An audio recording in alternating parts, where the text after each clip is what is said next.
What a beautiful morning. Don't you want to say what a beautiful morning, even if it's not morning? Doesn't it make you so happy?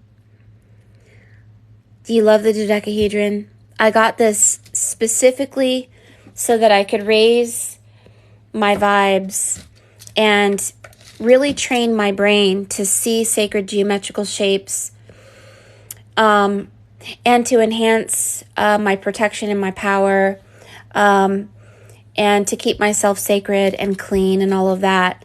So I brought it for you guys too, because I want you guys to begin seeing the dodecahedron over your body as well, and allow it to give you power and life and light energy. Woo! I need to do a video, don't I? Welcome, welcome. You are in the forest part of Forest Fairy. My name is Mary Moses. I love you, and I hope that you love yourself and you love the world, and you have faith that we are going to a new and better place, to collectively and individually. Trust that there is a reason and a rhyme behind all the pain, and that there is a reason why we have to grow ourselves, and why we were born ignorant, and we have to reach new heights, and we have to learn. There is magic. There is parallel realities. There is the unseen world that works in the physical world to help us all to forgive, let go, and hear the voice of God. That way we are not lost. Now, some of you like to get readings from me because you want to connect with your deceased loved ones. And that is what we are going to be doing today. And what I'm hoping is that Yuli will receive a message from Spirit about her own ascension and about her awakenings, but also to bring forward the energy of her dear mother.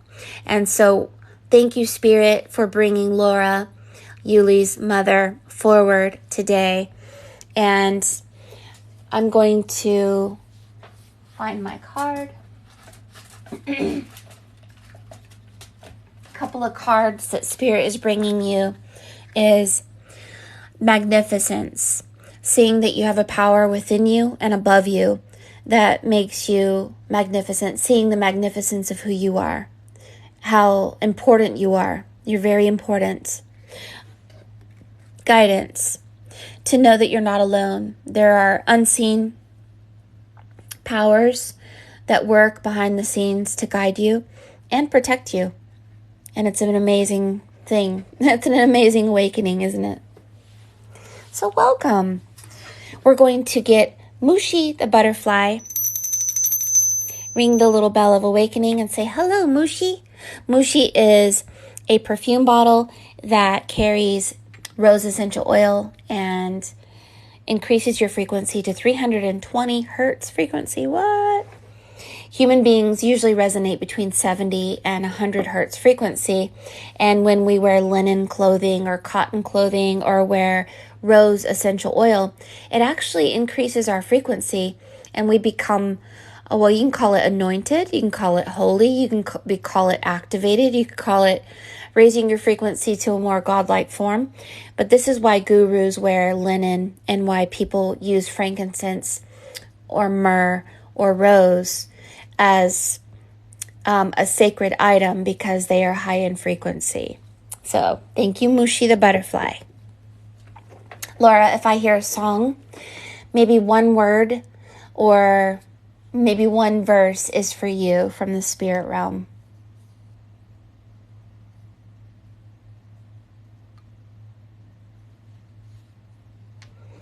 Also want to bring forward your mother, Laura, if she wants to come forward or if the spirit guides will allow it today. Thank you. I feel confident about that.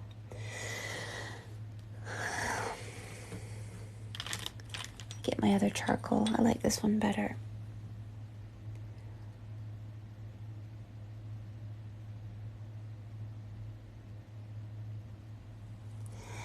I hope you never lose your sense of wonder. You get your fill to eat, but always keep that hunger. May you never take one single breath for granted. God forbid love ever leave you empty-handed. Don't let some helping heart leave you bitter. When you get close to selling out, reconsider. Give the heavens above more than just a passing glance. And when you get the choice to sit it out or dance, I hope you dance. I hope you dance. There we go.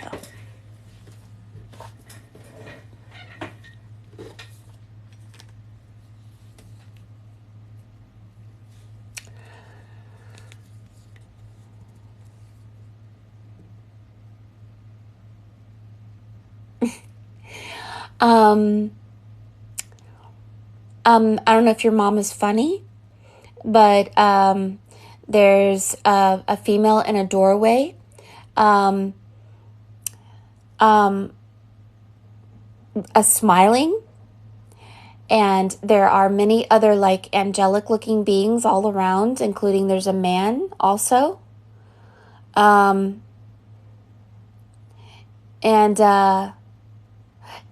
yes, this there's three beings. They're flying.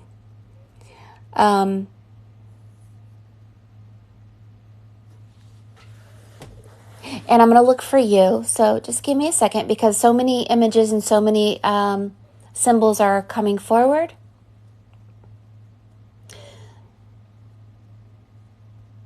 Your mom is bringing the fire and then brings a unicorn. And it's almost, okay, a unicorn, a horse, kind of saying to you that there is eternal life, that the purification process is really hard, yes, but nobody really dies. We have a soul that is eternal. And okay, so she's moving herself down here so I believe she moved herself right here to give you room. I don't know why she looks like kind of like a saint in a way. And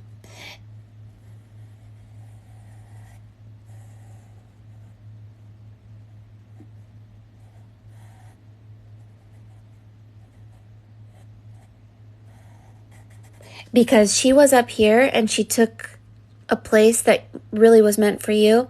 And so she was right here, smiling like in a funny way.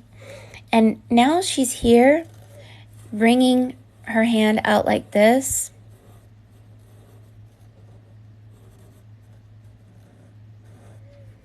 And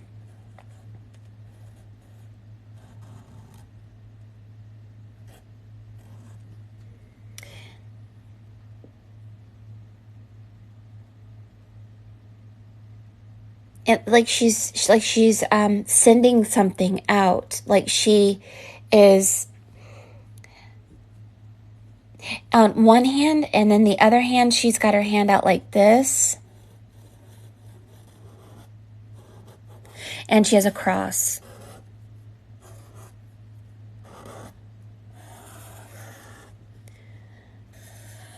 And she has a saint-looking thing over her head, and I believe that this is a communication. And she's these orbs, these balls of light, and some energies are coming forward.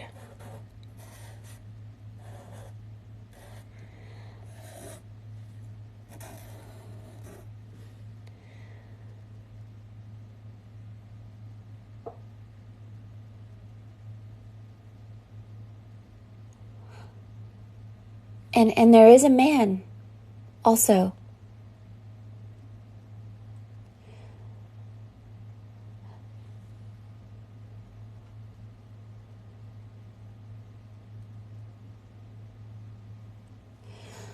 So, there is a particular older man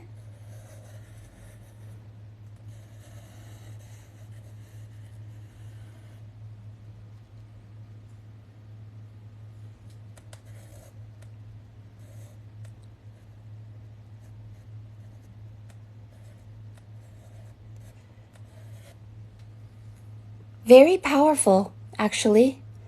That man, I don't know, but it's an energy within the DNA or the blueprint of your soul that is a very powerful energy for you and is connected to your mother.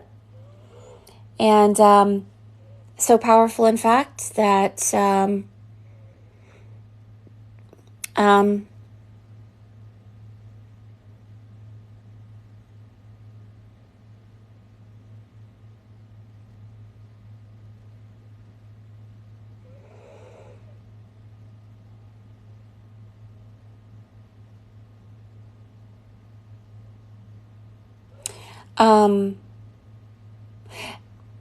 this man is like a puppeteer, making a puppet move which way, and it seems to be a person that moves this reality for you and for your family.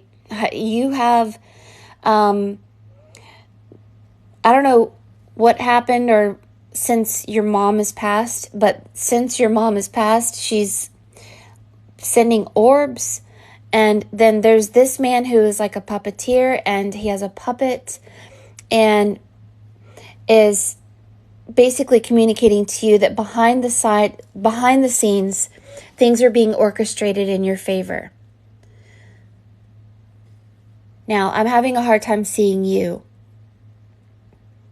and I need to see you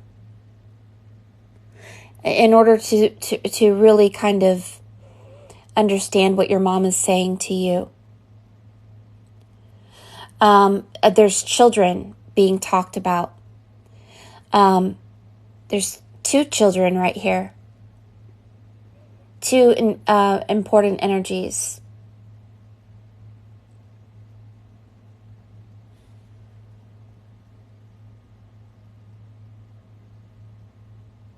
Okay, I see you now.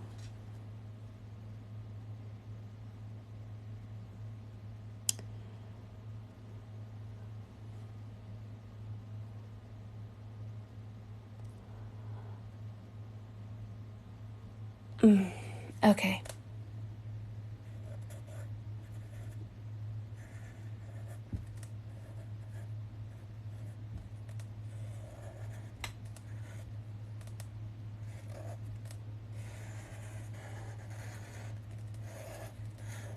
You and your mother have your hands in the exact same position.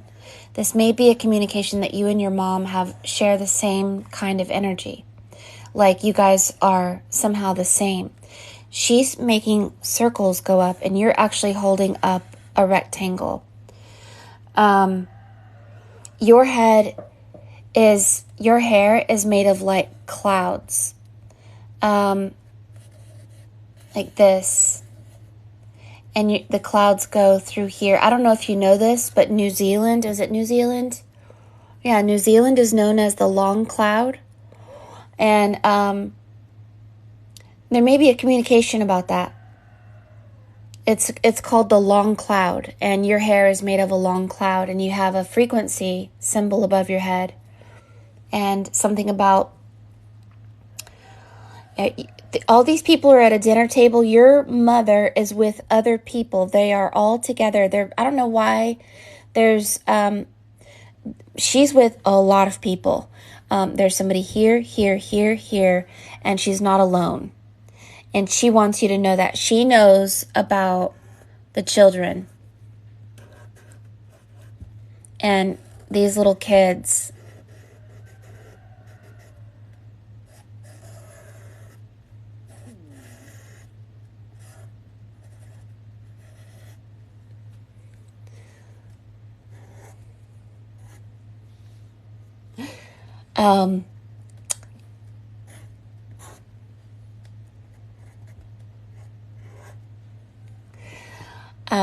Yeah, there's another one.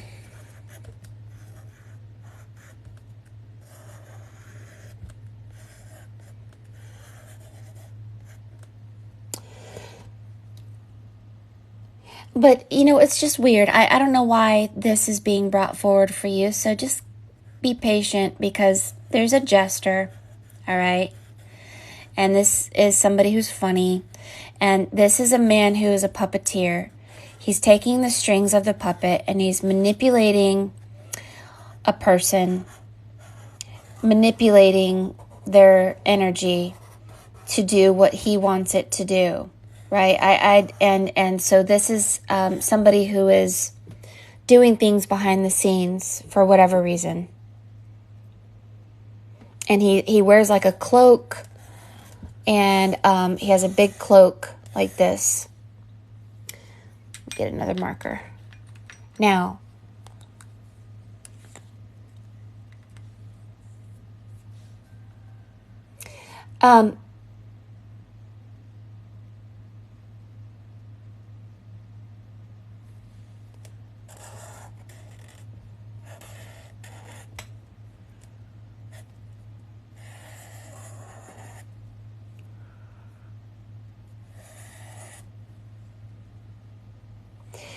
so Mama's also standing right behind you.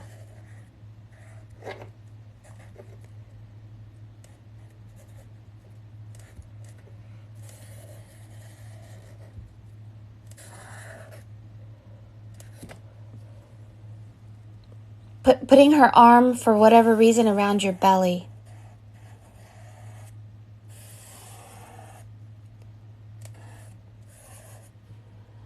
I don't know if it's a protection or not.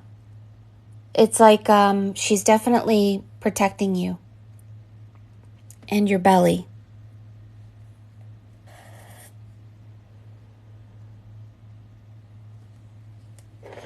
And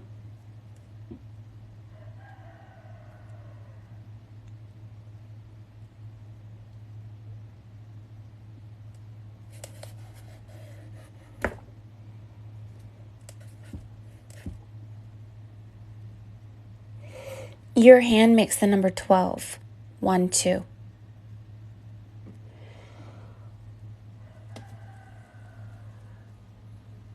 There's a little girl, like next to this man.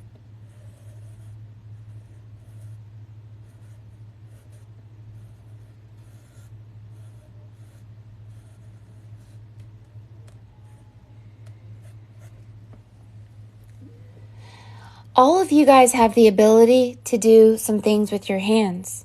And I don't know, you got it from but this man has the same hand movements like this, like your mother. And it's like you guys have the ability to do stuff. He calls it being the puppeteer. Being able to do stuff, spiritually speaking. And for some reason, Mom wants to say something about her passing. She gonna let her speak through me as clearly as possible.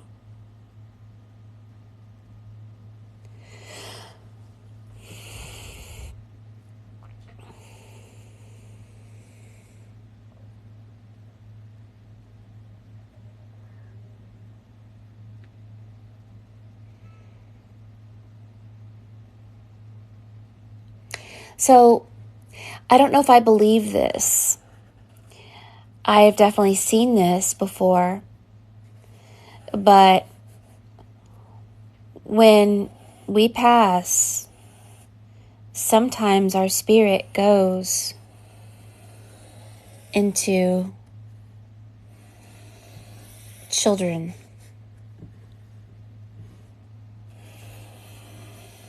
But it's strange.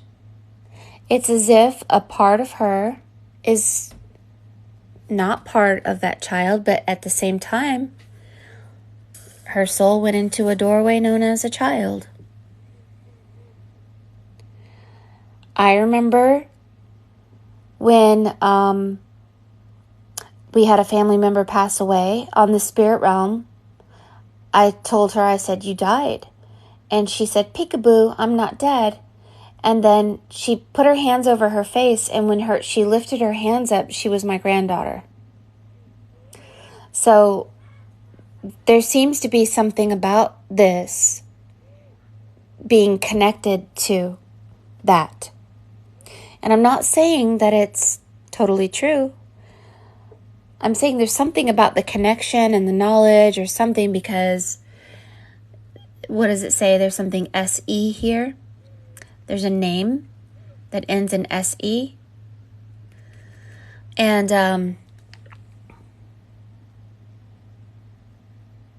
I just want to know why she's holding your belly. So there's something about leaning down like this.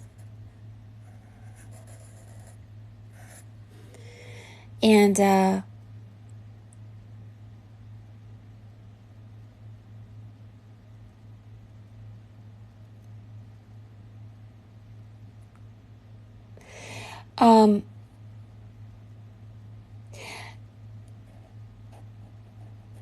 be careful not to entangle your energy into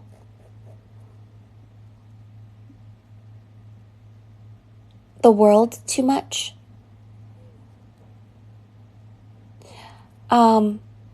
Focus on your power. You have a power, actually.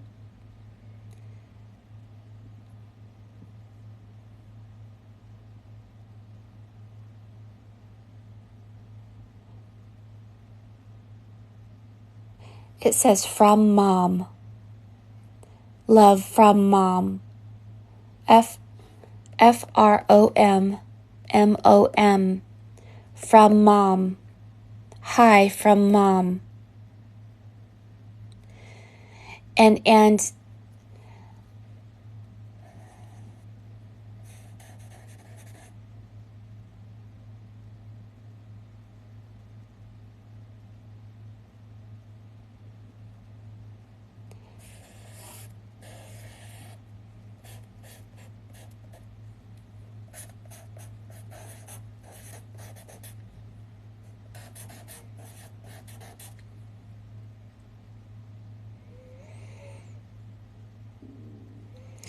but the thing is,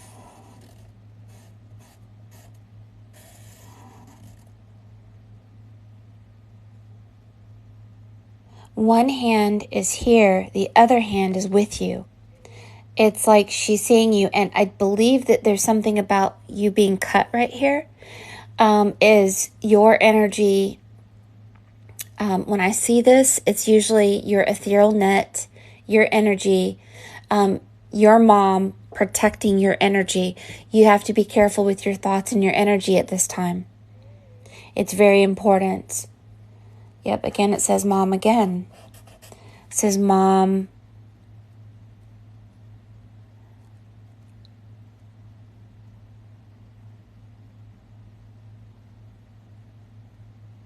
It says sorry.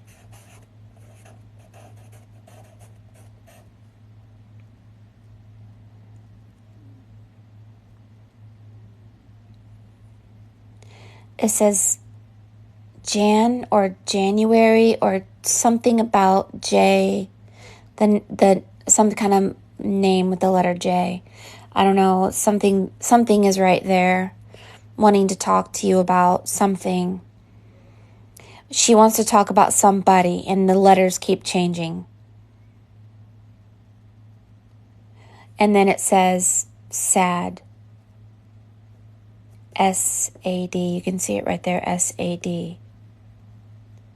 So there's a couple of messages being sent, white, like this. You were cut from another world. We don't live in the lower realm anymore. This person is a portal. There's kings. They look like bishops. I don't know what they are. They look like these bearded men. They have these strange hats that go up like this with beard, and they go like this, and they are part of some kind of strange world. It's like inside the cape is a world, right? And there's a sleeve like that, and then there's this world, and inside the world is a very strange communication from this being, for sure. But it's somebody who seems very happy to see you and wants to communicate with you. And I don't know if it's a grandfather, great-grandfather, I don't know, but it's a man. And this man is incredibly powerful and is very connected to you, as if you, and so you have, you're carrying something in your hands, like this.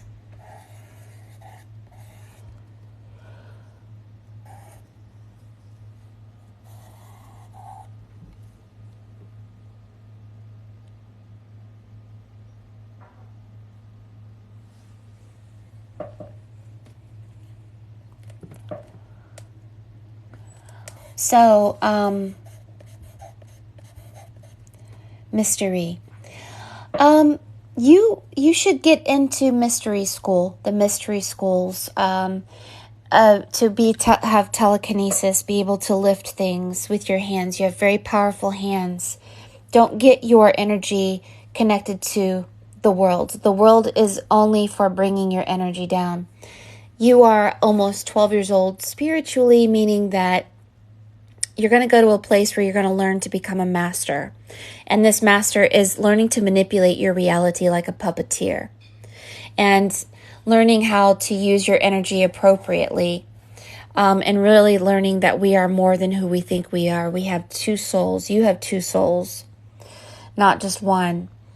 See, 1, 2. 1, 2. And there's something about you having two souls. Like the vampires. And if you have two souls, they say you live forever. But anyway, two souls. And it's almost as if you and this other person share the same soul, and I don't know how that works, but your mother, for some reason, is protecting your stomach area, like your solar plexus, your power and your energy, from the world of the dead. And I don't know why, like, she's trying to protect you from certain things that look like, I don't know if they're viruses, maybe a spiritual illness like parasites, something that looks to me like, whenever I see something that's misshapen, that doesn't have a very good shape to it, this is just kind of a negative energy. This is chaos. And your mom is protecting you from the world of chaos and wants you to go to the world of order, divine light, all things made of light, all truth, all light energy, because you have a power. And because you come from a place I have known in the past, it's called the Long Cloud. It's New Zealand. I think it's New Zealand, but it's called the Long Cloud, and it has a history, and it's something about the blueprint of your soul, of having a power that, other people don't seem to really have, or maybe you haven't used. But anyway, you hold your hands up and you make people do what you want them to do. You hold your hands up, you can make things do what you want them to do. And your mother's holding her hand up, doing something to your stomach. So if you have stomach issues, if you're losing power in your stomach, but she's protecting you from being a puppet for someone else's energy. She doesn't want you to be somebody else's puppet. She says you have a power, and you should get into mystery schools, and you should not be somebody's puppet.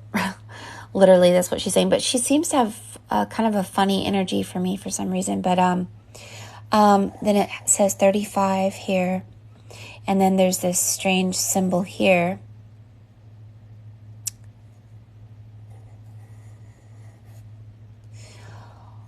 And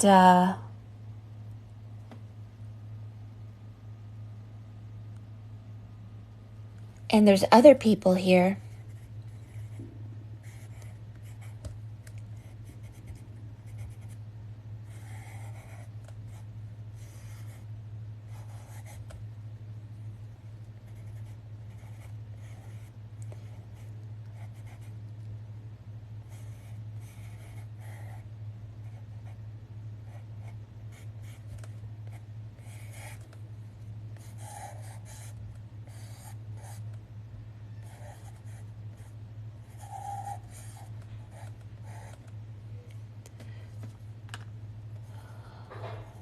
One of your grandkids are probably really powerful.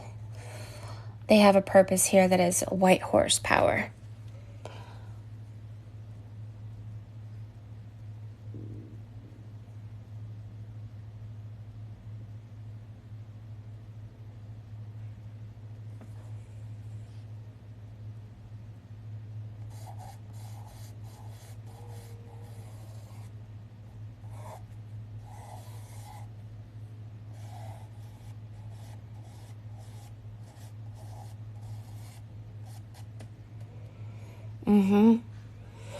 All of you guys have power in your hands in some strange way. But you were cut from a lower world like a thief in the night. And so you should not be looking down upon this lower realm like the age of Pisces and the world, because you have been cut from it. You've kind of ascended. And I guess your mom is just right behind you. You can't see her from the spirit realm. But yeah, isn't this amazing? She really wants to talk about you tapping into your power.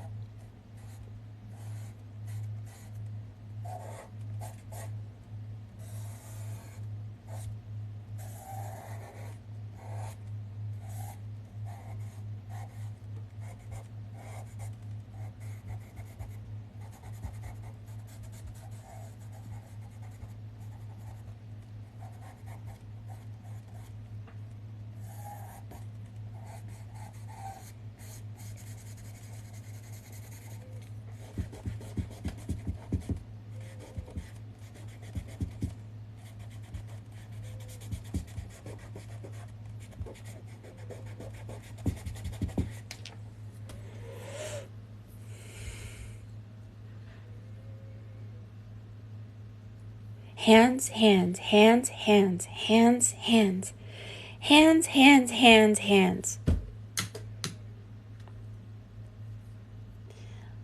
This is a huge communication about, people from different cultures use mudras, and they would face their hands toward the sun. They would use this mudra or this mudra, and they're different mudras, and I don't know what it actually does, but they say that it does something. But people who practice chi energy, they do hand exercises, and they activate certain centers of their fingers. And there are people, and there are videos of it, who literally levitate things with their hands because they learned to activate their hands. Now, I will say this. It seems as if the gift doesn't just come from, like my gift. It doesn't just come from your body. It comes from your spirit, your double self. And so if you haven't figured out that you have an ability, then you're going to want to do that. You're going to want to practice that ability. Now, I don't know why your mom says sorry, but she, is continuing to talk to you. She says, amen. She says, or America, something about,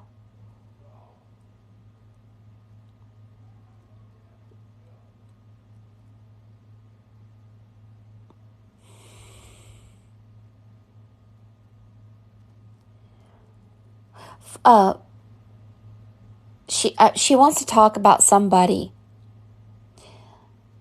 and Okay, could you, why don't you show me a picture instead of giving me words, because the words are coming really muddy. I see ER here. So who are you wanting to talk about? And just show me a picture of somebody's face or something, because I'm not sure. Here. Some man. Just love. Just, she's sending just so much love. Just love. And something with the letter M here. And she's, and this is a man. And it's somebody that she's saying, look, there is no such thing as death. There's these little butterflies. And they're so cute. They're like little fairies. And and I don't know, there's a piece of candy. And there's a pair of scissors.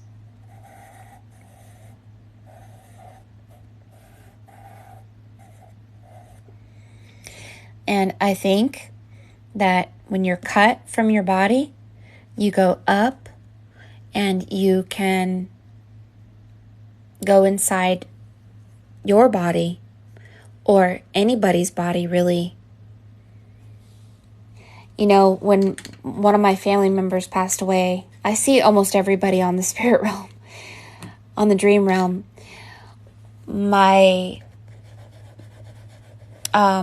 One of my family members who passed away, his name was Bosch. He was an artist. I go to his funeral on the dream realm. And on the dream realm, he looked at me. He had a hat on like this. And he said, there once was a man who died. When someone touched my body, I became that man. When the second person touched my body, I became that man. When the third person touched my body, I became that man. He took his hat off and he looked at me and he said, it is possible for one man to be three people. And I had a, I don't know how to think in those terms. Those are some quantum physics. That is some understandings of the human soul and the human consciousness, having, multi-dimensional experiences. And it gets really, confusing and all of that. But really, it was almost like he was saying that, how people say when you pass away not to touch their body, right? Well, there are many cultures out there who believe that if you touch someone's body, they can go inside your body, right? But according to your mom, she has the ability to go inside everybody or something and really communicate with you. So let me go ahead and talk to you. Just want to bring these images out so you could see it very well and get a good understanding of what is being shown to you. You have a face that is clouds, and I do have a limited understanding of this long cloud being connected to New Zealand, and something about your blood being unique in the sense that you may have a spiritual power that you have not tapped into. And everyone has a unique power and a gift. Some people just are afraid of their gift. They're afraid to step into their gift.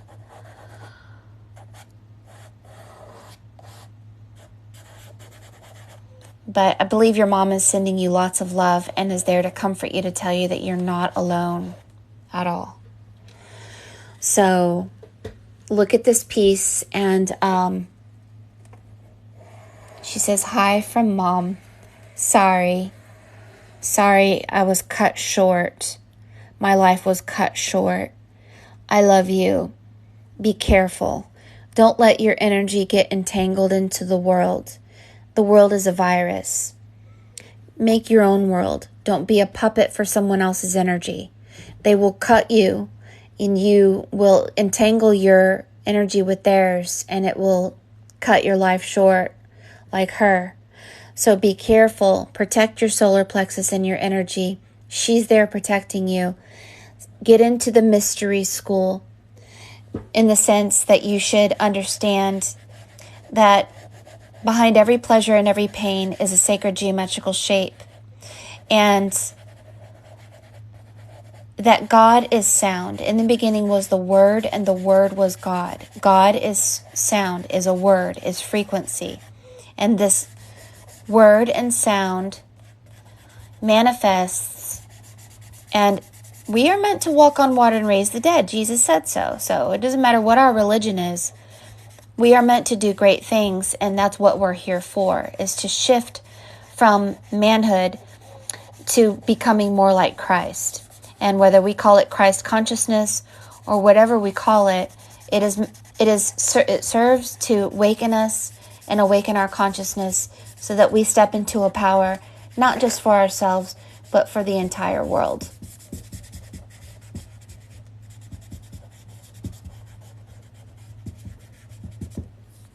There we go. You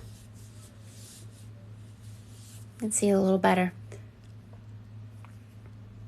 All right, let's talk. You can see what it looks like. Now we can talk.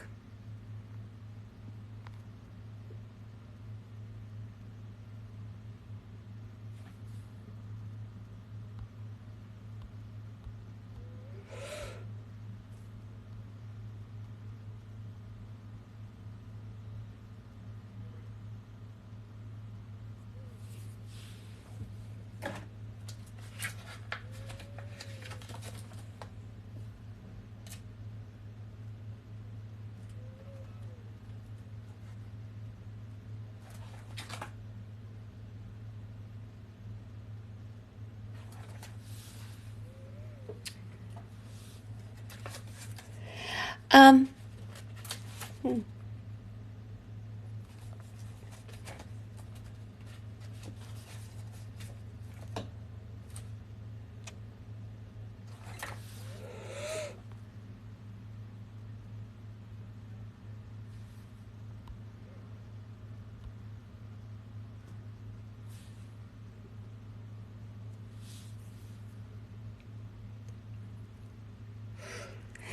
Yeah, the man who has the puppet strings, he has a little person standing next to him. It's somebody who a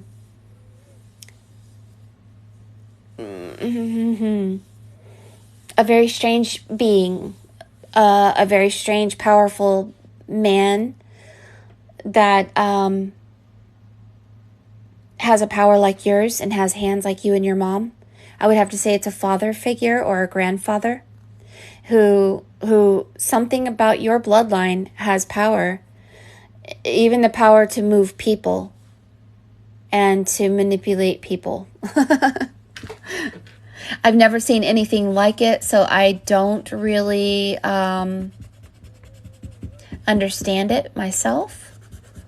I've never seen human beings who have the ability to be a puppeteer that could actually move people to do what they want them to do, but you have that ability.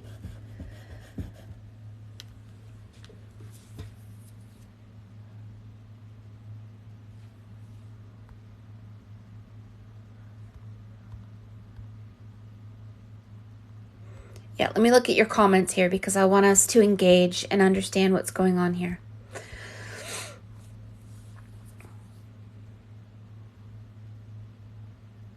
So many of your family members are being brought forward, and even your mom is sitting here really wanting you to focus on this new age of, really we're entering into the age of Aquarius, of stepping into our power. Now, many Christian people believe that once you're born again and you get baptized and go through the baptism of fire, that you will actually be given a gift. Now, this gift should be kind of close to what Christ did: raise the dead, heal the sick, walk on water. For me, I was given this gift. It's an ancient art form known as scrying. For you, it looks like your gift, well, there are secrets behind the clouds and the long cloud of New Zealand. There's secrets behind the mystery schools. And for every single person in your family to have hands that are levitating things, speaks of something that runs in your spiritual fabric of your blueprint of your soul. I don't know how else to put it.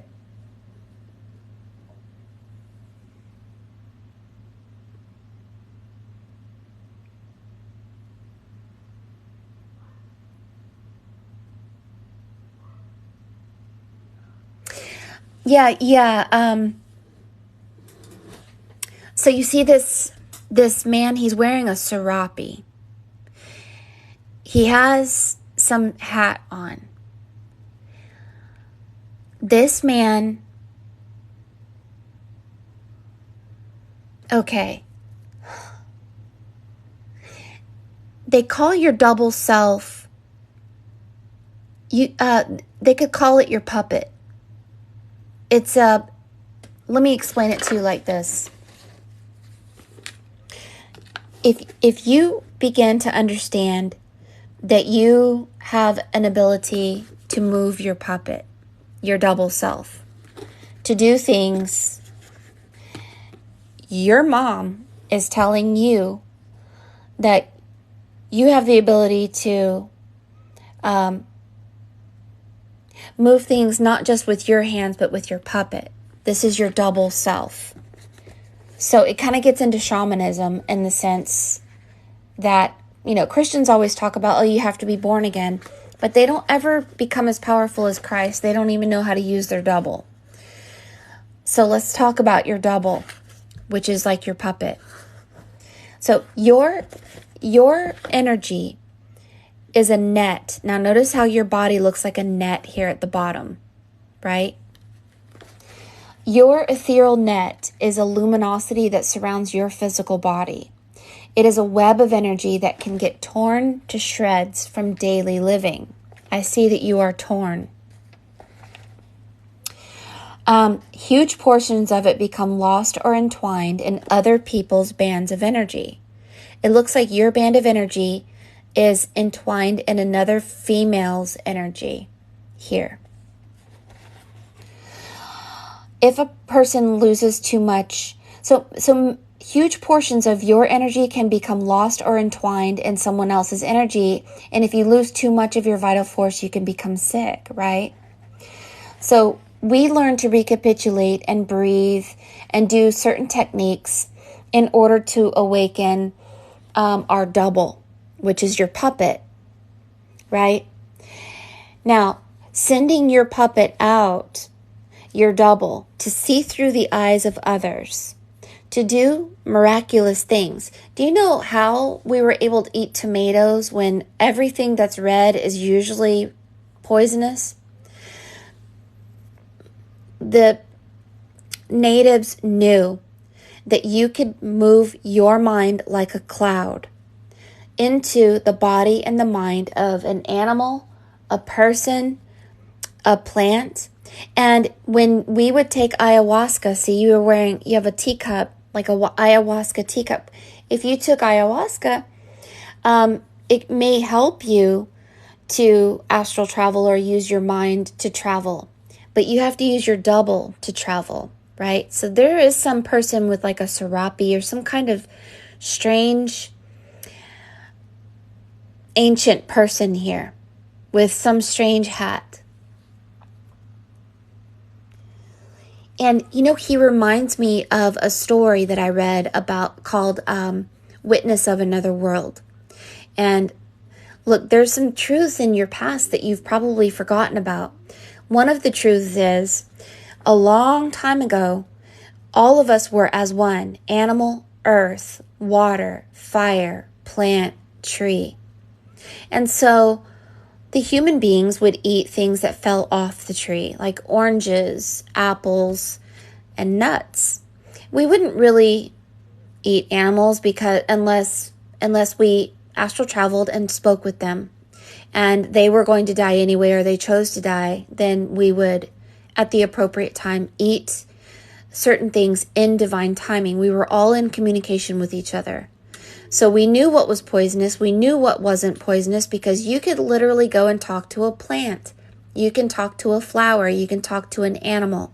Your mind, like a cloud, has the ability to go inside anything. Now, they did call this cloud manna. It comes from Hawaii. And manna has the ability to even enter inanimate objects. And so this manna was an energy that is connected to fog. And so once upon a time before the flood, there was a fog that covered the entire earth that connected us like electricity.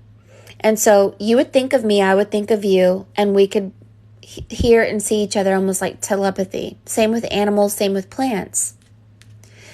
But somehow we fell. Something happened. A flood happened. The flood took away the fog, the smoke, and we ended up completely ignorant. And then we had to grow through a world where we had to be born again. This means that we had to birth a double self to serve as the cloud that we used to have. So this double self is known as your double in this book. And this is the new cloud. Now, so before, we had all the answers. If you wanted to talk to God, God was there. You want to talk to someone you love, they were there. You want to talk to an animal, they were there. If you wanted to eat a whale, you would go and send your mind out into the whale and say, we need certain food. Is there anyone willing to sacrifice for us? And then a whale would literally come to you. And as you know, we worked in divine order. We worked in a perfect, natural, divine order with animal, water, fire, plant. Everything was in order. Death and life was in order. Well, since we lost the fog, we ended up having to go through another rebirth. Now you have a double. However, there seems to be something about your past and your people and your bloodline that your double, I don't know. It's as if you have a power in your hands that really literally can levitate and move things. And so let's talk about this. So anyway,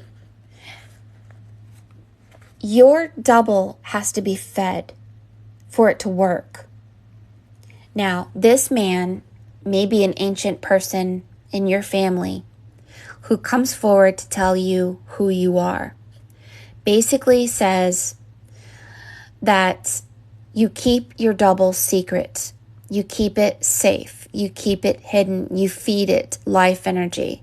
You activate it. You move it. Many things, because you still have this fog, this cloud, this long cloud.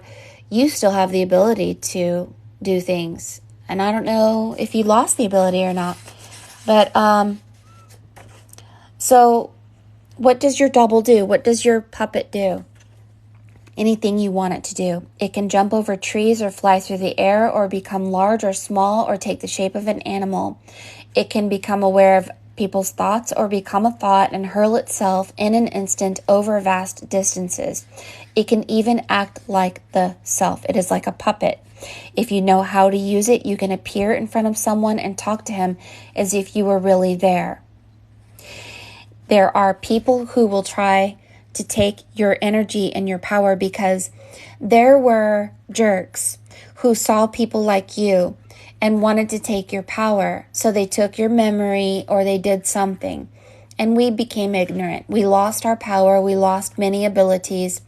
And we allowed our energy to get entangled into other people's energy. It's like Dorothy.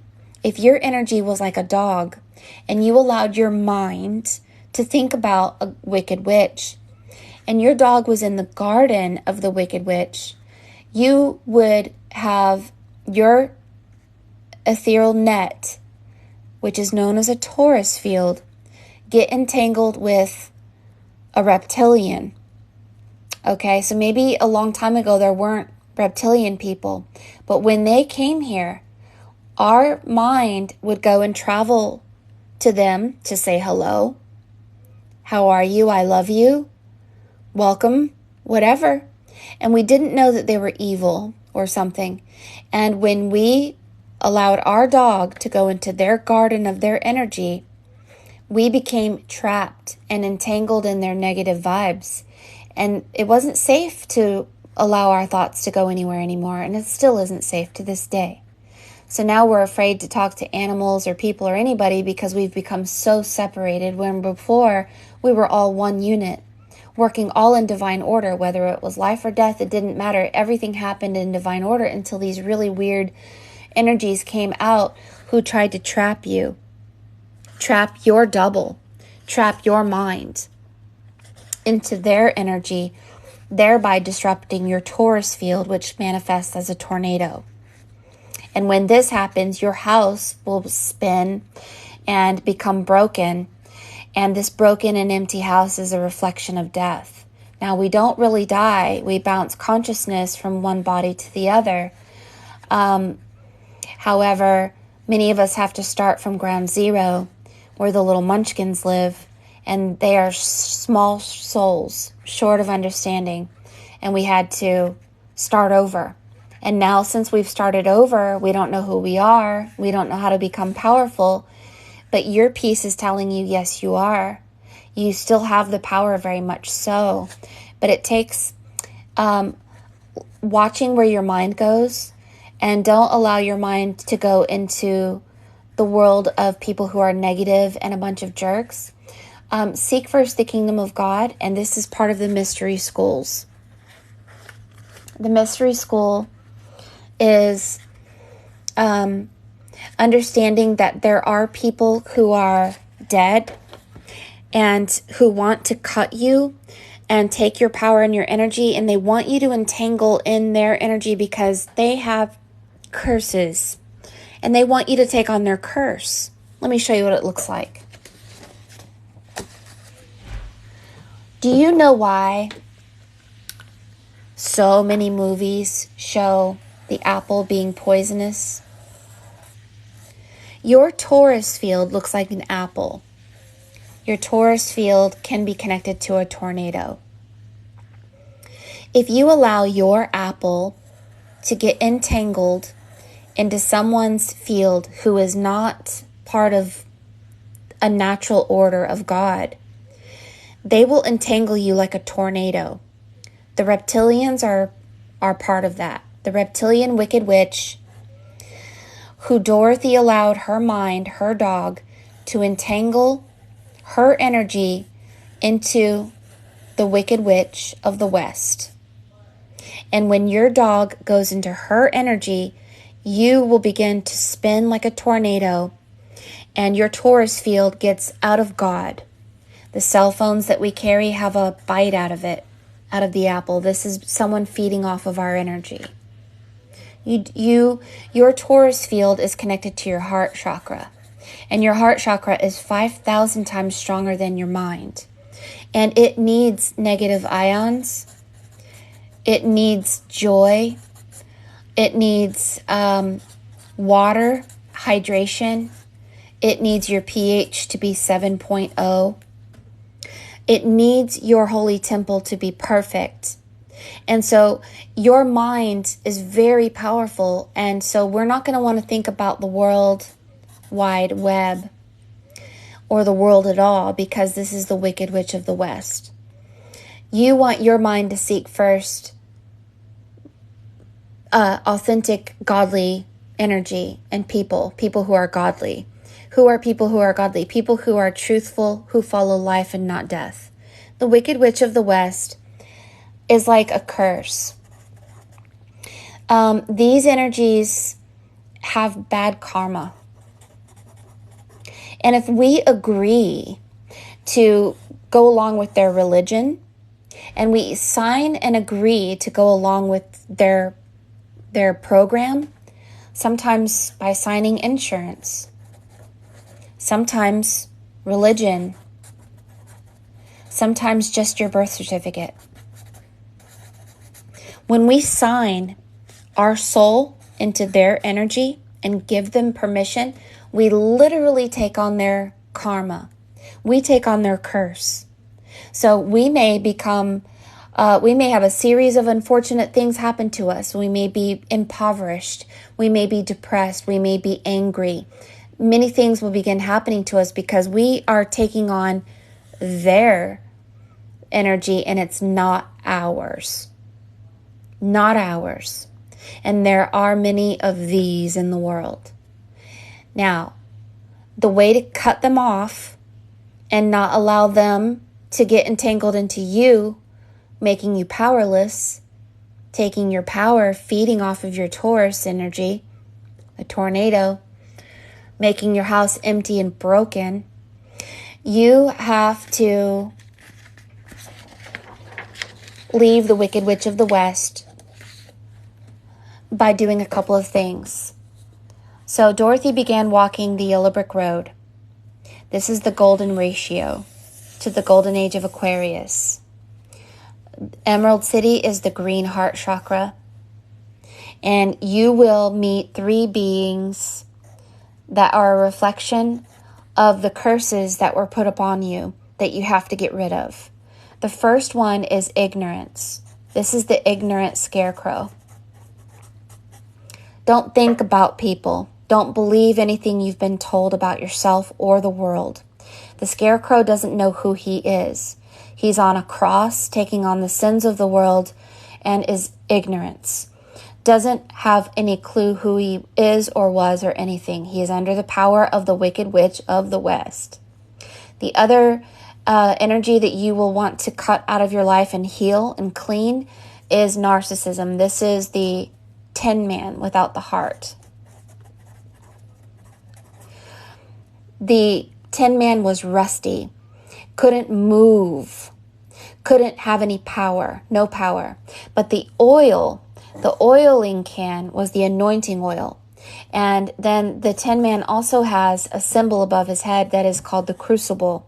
This is burning away all that is false. Everything that you were told that was true is going to burn away through falseness, through that symbol there. So this is alchemical symbolisms of oil and steam. The third person you will meet is the shame and blame lion. Put him up, I'll fight you with both hands behind my back. It is a curse upon ourselves to shame and blame the world. How dare you, politician? How dare you, religious leader? How dare you, mother, father, grandfather, child, anybody? When we shame and blame and fight the world, we are the cowardly lion, and we have to slap the lion in the face to break that curse. So the first step to getting out of sin, S-I-N, the god of the moon was named Sin. So to get out of the dark world, we have to heal these 3 energies to break the curse. So once you break these 3 curses, you get to go to the 4th heart chakra, and your 4th heart chakra is green. This is Emerald City. And inside Emerald City, scrub here, scrub there, these things that are part of you become brand new. Now, Dorothy had a broomstick that was on fire, and the water put out the flame which killed the witch. This is the baptism of water and fire. I know it's a Christian concept, but it's really about water being your physical body, finally connecting with fire, which is your double self, which is spirit. That's your puppet. And this makes eternal life. This makes you heal. This is the number 8. This is the 8th flame, right?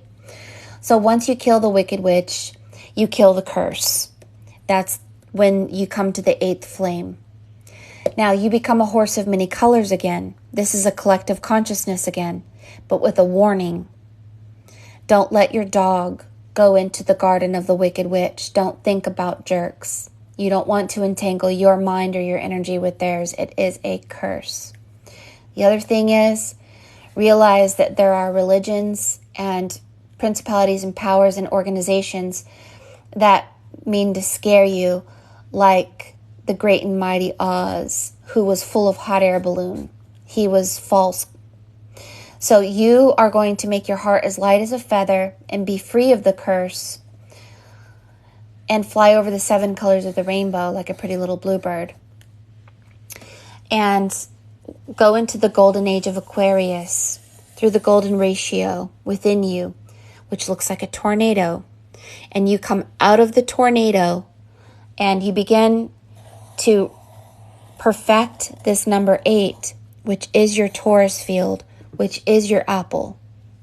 Protect your apple and your double self with all that you have, because your ethereal net is entangled in a world, and you need to take that power back.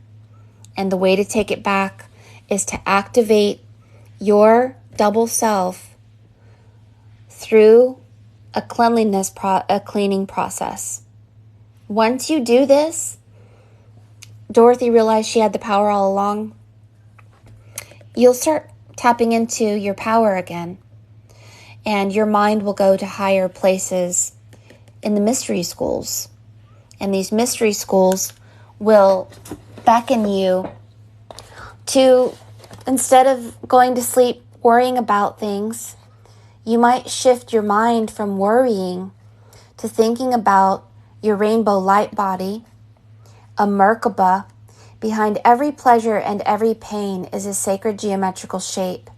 And you may start to think about these shapes and envisioning them above your head, because these shapes literally help you. I would in your stomach area, envision the green cube, which is the hexahedron. Now, the blue icosahedron will help to heal this place on your body. Your mom is protecting this area here. Green hexahedron, blue icosahedron. Envision it regularly, because this is how you access your mind to God again, not to the false Wizard of Oz or the Wicked Witch. Now,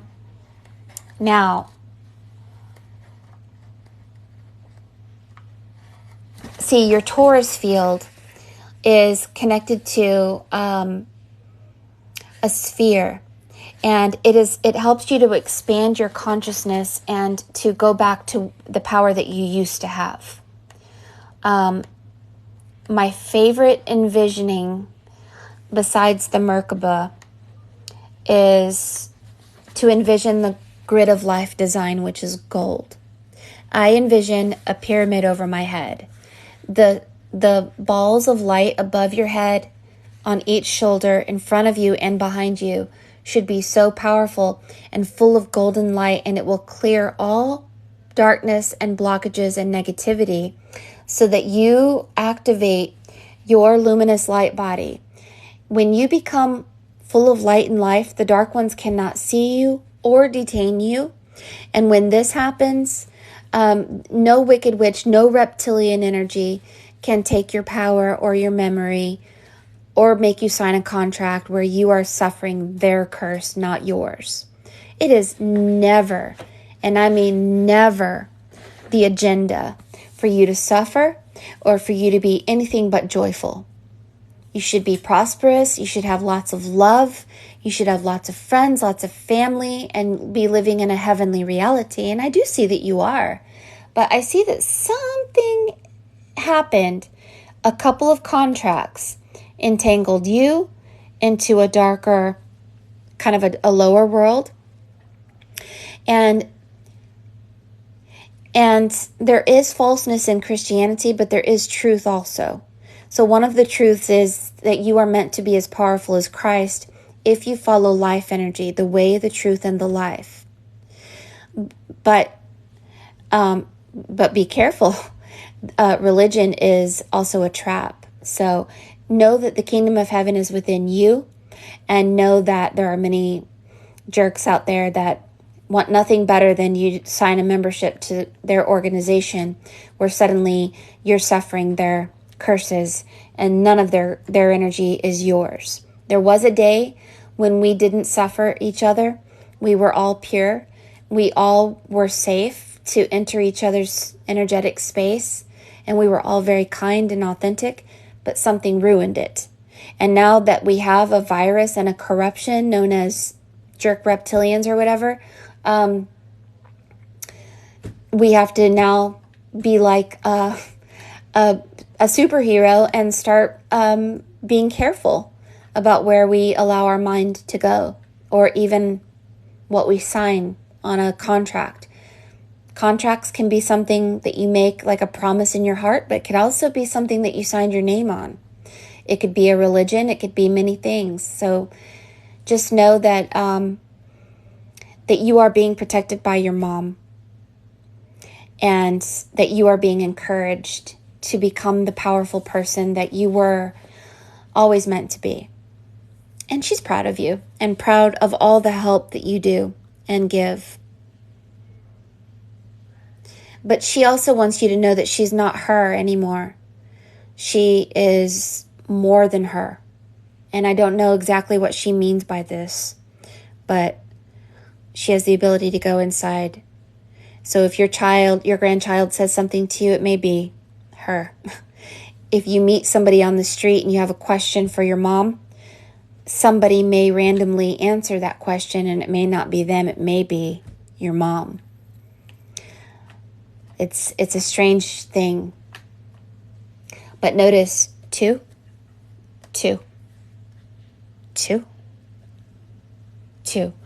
There's something about you having two souls. Two. And you should use them.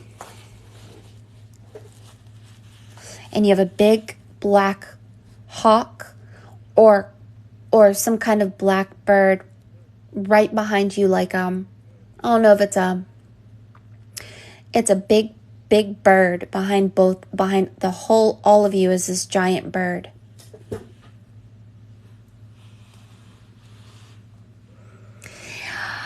I mean, the two of all of this isn't just duality. So the story goes that the original Adam and Eve, where Eve was not cut from Adam, okay, there are human beings, if you want to call them human, who are the original Adam and Eve, and the Eve were not cut from the Adam. They were androgynous. Now, the androgynous ones have two souls. Some people would call them like vampires. Like Christ was born of a virgin. Well, the androgynous ones self-impregnate, and they are both male and female. So it would be like Mithra was the original Christ, and Mithra and Mary would have been the original Adam and Eve. They live forever, like a vampire. Now, Jesus says, drink my blood and live forever, and all of that. So these are the original Adam and Eve, and they had two souls. When Eve was cut from Adam, one of the souls was cut out. But the original Adam and Eve had two souls, where the Eve was not cut from Adam. Now, obviously you've been cut, but your original form, you come from the two-souled beings. You're more closely related to the two-souled beings. Almost like you still have something in your bloodline that is still connected to the original man before Eve was cut. And because of this, you have a power.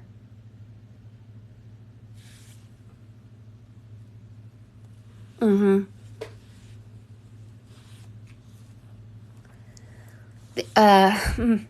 it gets complicated because I don't, there's Zoroast and Mithra and Christ. They self-impregnate, male, they're androgynous, and they say, drink my blood and live forever. And they had two souls. This is where you come from. This is why one of your grandchildren has two souls. I'm not saying that they're androgynous. I'm saying that you have a power that you're not using. For those of us who only have one soul, we actually have to go through a torturous process of being born again and birthing our double self. But for you, if you already have two souls, you should be doing something with it.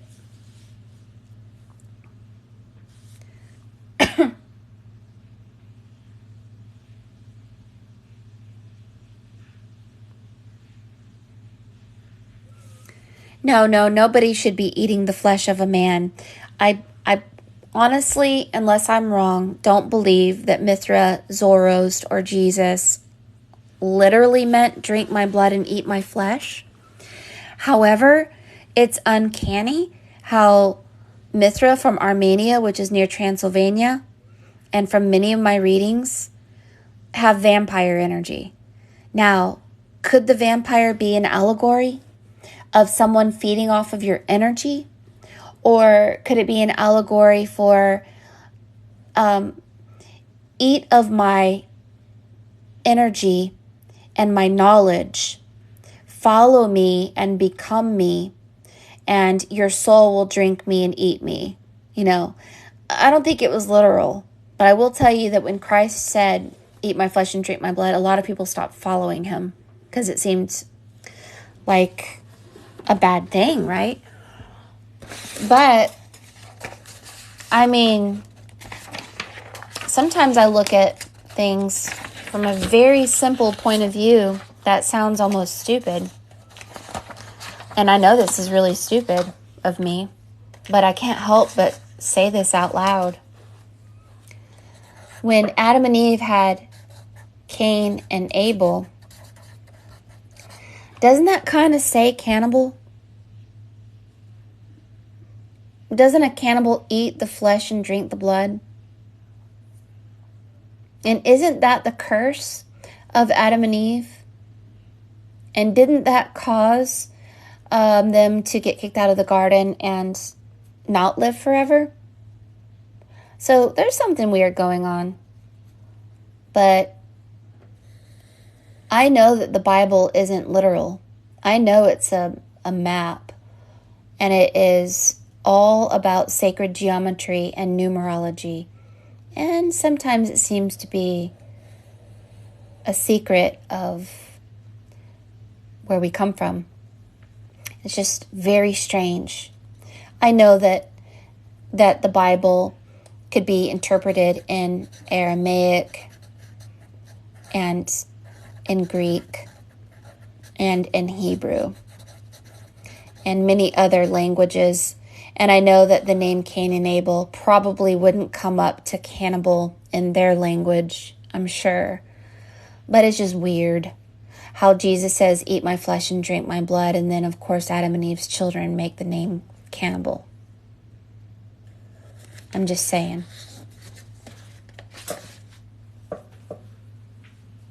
Yeah. The manna. Yeah, the manna.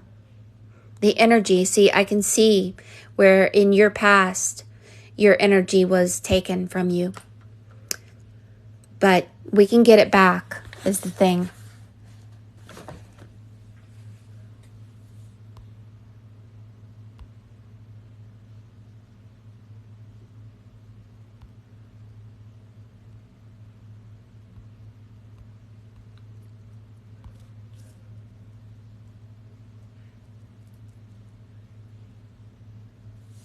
When I was a small child, I used to try to move things around me and would get upset when I didn't.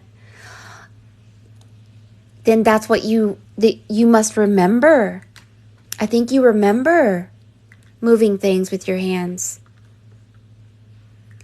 And you don't, and no one was able to tell you that you lost your memory and that there was a reptilian manipulation or how to get it back, how to get your power back. But it looks like your mom is really trying to tell you, get into the mystery schools, protect your power.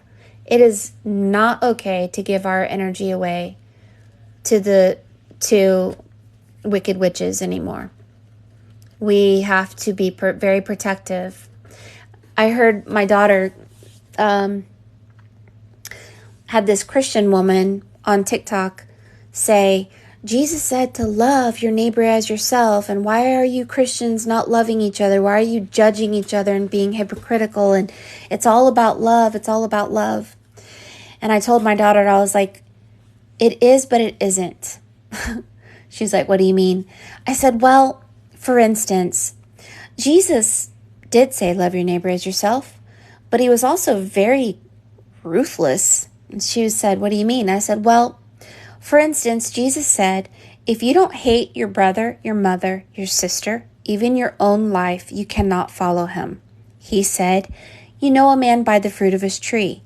Any man who bears no fruit should be cut down and thrown into the fire. A woman came up to Jesus and said, Lord, please save my daughter. She's sick. Jesus looked at her and said, I don't throw bread to dogs. Okay? Now, we know that Jesus has his vampire energy because he says, drink my blood and live forever. Now, the wolves and the dogs were a kind of people. And it goes back to the movie Twilight. Did you know that the War of the Gods that is connected to Ragnarok is called Twilight? Did you know that there is a saint that they have to this day, a picture of this particular saint who has the face of a dog? Did you know that there were dog people who roamed the earth? They look like dogs. Why would Jesus call the woman a dog?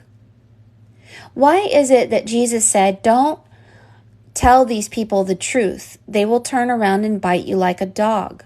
Why did he call the woman a dog? Why is Jesus like a vampire? Why was Mithra the original Christ that people think that was the original Christ, or at least has the exact same story as Christ? Why did he say, drink my blood and live forever? What are these dogs and vampires? Well, anyway, I'm just saying that Christ wasn't as nice as we think he was. Yes, the message is to love your neighbor as yourself and to forgive, certainly. However, there are those who, like a reptilian wicked witch, who will destroy you. And we cannot, if someone bears no fruit on their tree, what is fruit? A conscience. If someone is dead, they have no conscience. They are more animalistic than human. Then we should cut them out of our lives and burn their memory of them, because they will do nothing but bite you and hurt you and entangle your energy into theirs. But once you begin to have discernment about who has life energy and who has death energy, who is a good person and who isn't, who has a soul and who doesn't, then you learn to protect yourself. Now, why does Jesus say, let the dead bury the dead? Perhaps there are people who are dead. They aren't really alive. I'll never forget, J.C. Dugar was a little girl, 11 years old, kidnapped by a husband and wife. They took her, they did terrible things to her, kept her in a tent, had her have a couple of babies without any pain medication, lived in filth for 18 years. They finally arrest them. J.C. Dugard finally escapes, and they did terrible things to her. Terrible, this 11-year-old girl. They get put into the jail system. They're flushing their feces down the toilet every day. And contributing their energy into our water system. And costing us about $20,000 to $40,000 a year to take care of them in prison. If you look them up, they're reading the Bible. How could somebody take a child and do something terrible to them without one night's sleep of losing sleep? without questioning. Maybe I shouldn't make this child scream and beg me for please mercy, please mercy. Why wouldn't I give this child mercy? There are unconscionable people roaming around. They have no conscience. None. And so we don't help people that don't have a conscience. We cut them out and throw them in the fire because otherwise they're going to entangle us in a curse that we won't be able to bear. It's too much.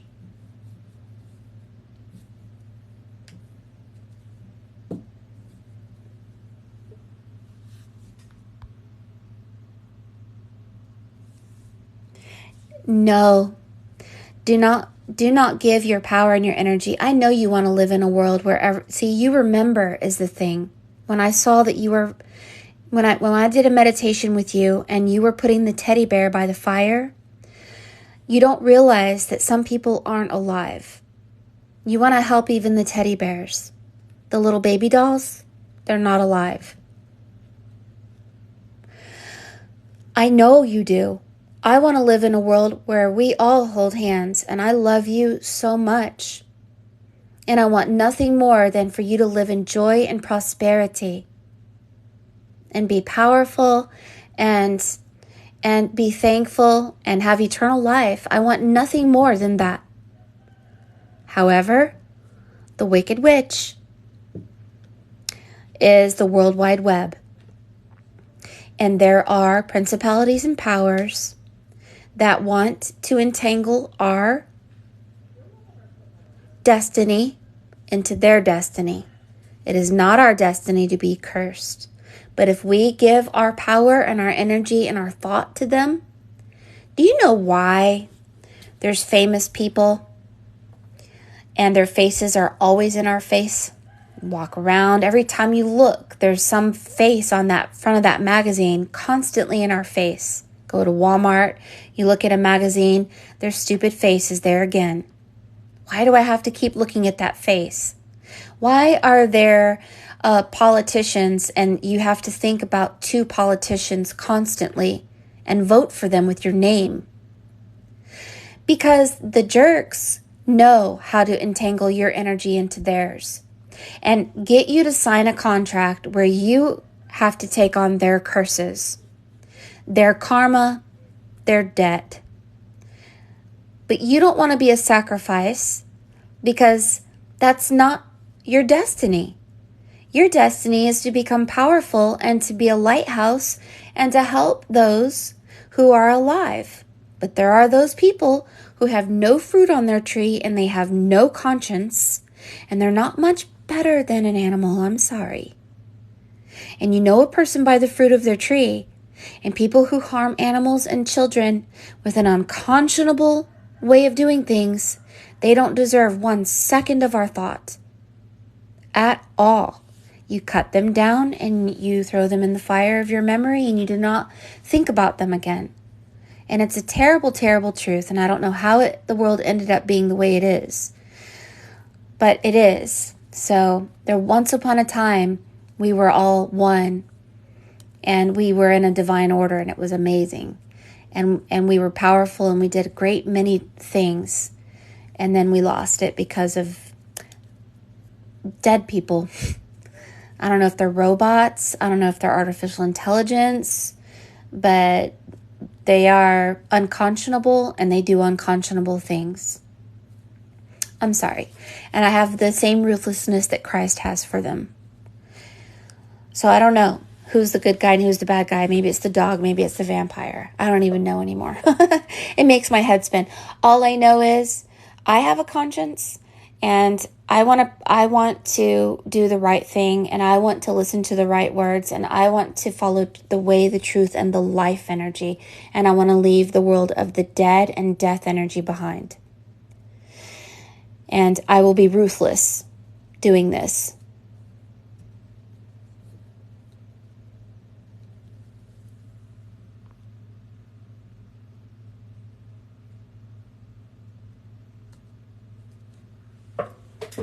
The innocent must be protected. We must protect the innocent. We must protect those who are alive. We must strengthen our history and our memory.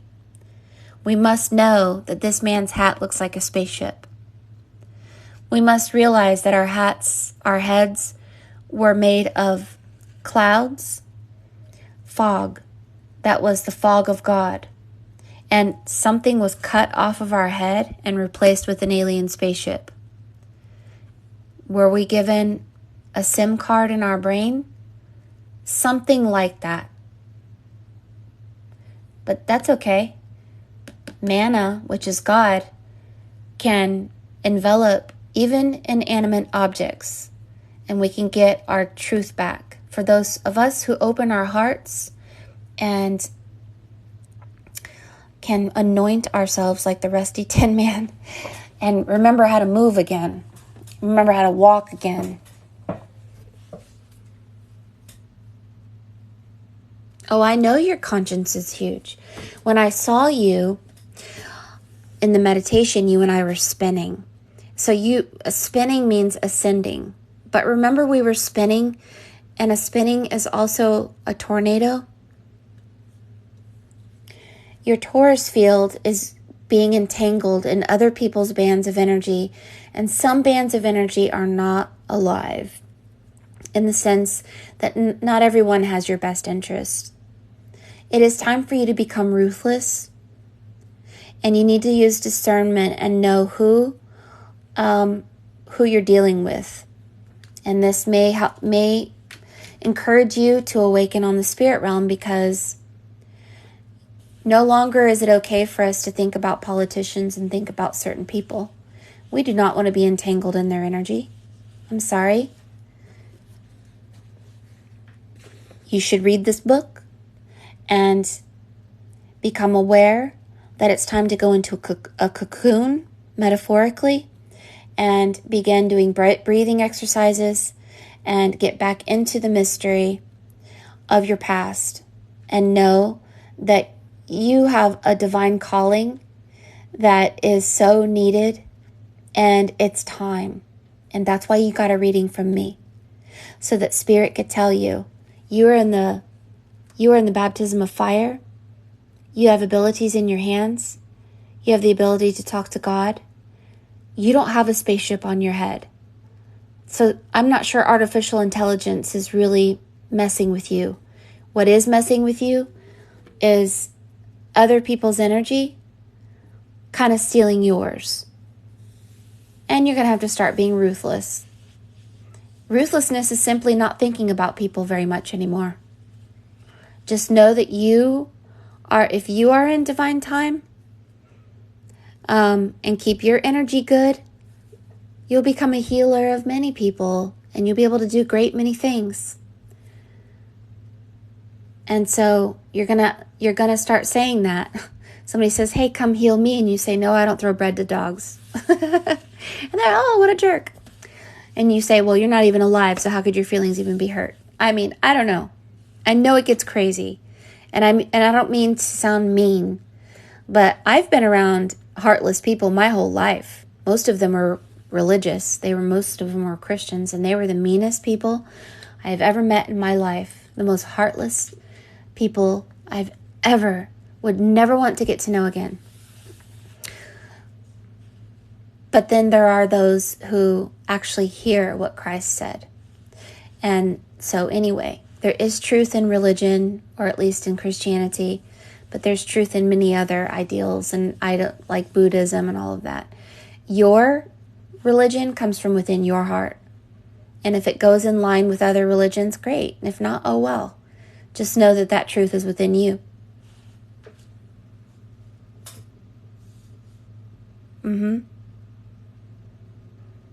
How do you know if you're dead or alive? If you're alive, you have a conscience. If you're alive, you have the ability to see things on the dream realm. You have the ability to imagine. You can imagine a dodecahedron. You have the ability to feel how other people feel. You may feel pain if someone else feels pain, especially if it's your child or your animal. You can actually hear maybe a voice of your plants asking for water. You may go outside and you may feel led to do something because you feel an energy drawing you there. If you're dead, you really only think of yourself, and you only care about yourself and how you feel, and you can't even fathom how someone else feels.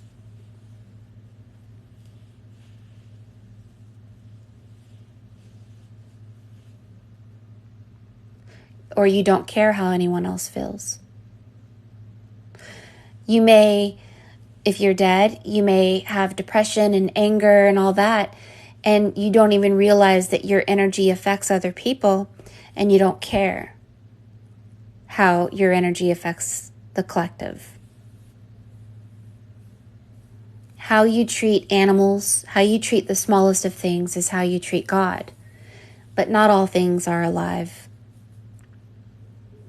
And not all things are meant to be. But I think that once we ascend to the age of Aquarius and those people who ascend, I'm wondering if most people will be more alive and the dead just stays in the age of Pisces. I don't know. That would be great, because I'm starting to see people everywhere have like living energy inside them, where when I was growing up, everybody seemed dead to me, narcissistic. Now I'm starting to see people being more caring and loving. Maybe we're ascending, and maybe this ascension is taking us to a heavenly realm, and maybe this heavenly realm is connecting us again to where we used to be, a collective consciousness, a horse of many colors.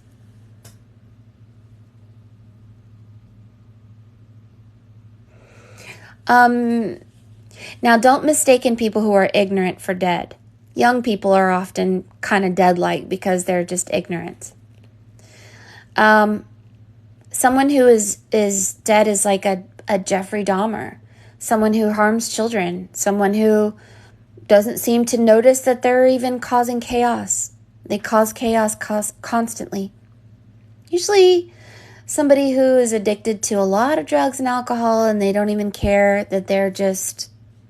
Because sometimes you can actually lose your life force through addiction or through being under someone else's power. You can literally become dead through lifestyle choices and actions. But not for Yuli. Yuli's quite alive. I think that you're just being told, especially by your mom, protect yourself. Discern and know that you are connected to God, almost like through your hair. And you have two souls, and so therefore you have a power. There will be those who somehow know that you have a power and want to feed off of you, and that's not appropriate. That's called murder. And who are the murderers? The cannibals. The murderers are munchkins, muggles, and they come from the moon because they are murderers. They don't have a conscience.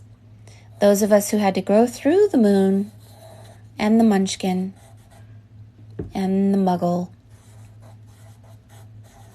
energy, it was having to deal with a lot of narcissistic people, but I believe that once we move past the moon and into the sun, we begin to usher in heaven on earth, and we go back to a collective consciousness, and the people who are dead, they stay in the moon.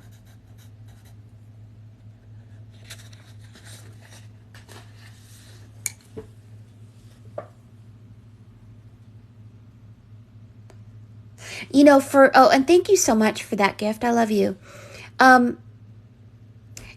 Transmuting your energy every day, recapitulating every day, hunting for personal power, watching what you eat, staying hydrated, all of that will help you to maintain that life power energy. So congratulations, you've been given the golden ticket, Yuli. into the golden age of Aquarius through this reading. This means that you now have a responsibility to become more aware. This awareness will help you to look at body language and see a person's actions. You'll know a person by the fruit of their tree. It will require you to be careful who you think about. Don't sign contracts. Don't get into religions or dogmas. Know that you should get into things that are of God. Seek first the kingdom of God, whatever God is for you, and begin to increase your power and protect your energy. Your mom is there to help you protect your energy, but you have to also play a large role in that. I know you're very kind, and I know you love the little teddy bears and the little baby dolls by the fire, but not everyone is a real boy like a Pinocchio. They have to stop believing in the falseness and stop telling lies. Then the fairy godmother may turn them into a real boy. But so don't give your power away to Pinocchios. Not until they're ready. Well, thank you for this. And I'm so glad that your mom came forward to tell you all kinds of things. It makes you really, some things that you probably going to take a while to think about.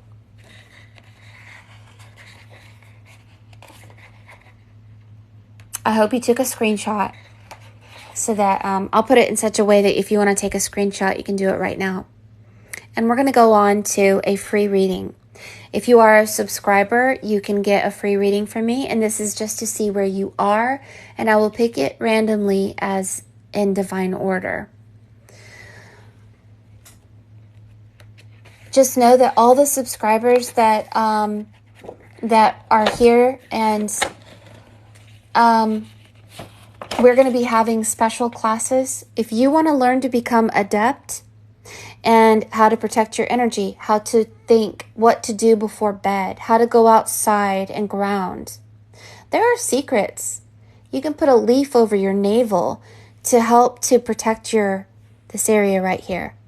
An oak leaf with the dark green color facing the navel, and wear it in your clothing until it dies, and then you put another one there, and it will protect your energy. There's so many things that I know about that you can do to step into your power. It's time to step into your power. Say yay! Be joyful about it. It's going to be a wonderful, wonderful new world we're stepping into.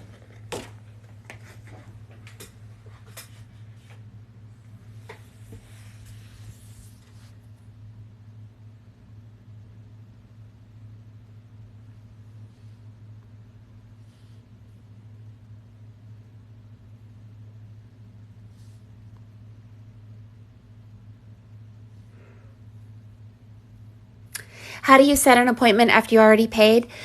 You text me. So if you read like what you ordered, the very first sentence under the ordering on forestfairy.com, it says, you must text me after order because I have so many people ordering from very many different places. It's too confusing for me.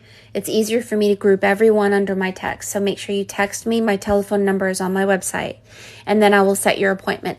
If you ordered a while back and I didn't get to you because you forgot to text me or whatever, let me know and I'll try to fit you in quickly. I do have a wait time currently. Yes. Way back in February. Well, that is so sad. You guys, please make sure that when you order to read what you ordered, because I try to reiterate to you guys, back in February, I had, I was booked with appointments. I get orders from YouTube. I get orders from all kinds of different areas. People email me and all that. And it was so confusing to me, especially since your TikTok name does not go along with your ordering name. And for the last 4 years, it took me a year to figure out that the best way for me to handle it without being completely confused from all the different places people order is for you to text me. And that way I can save your name and I can just text you when it's your time and all that. So anyway, yes, please text me and then I will go ahead and set your appointment. So just let me know.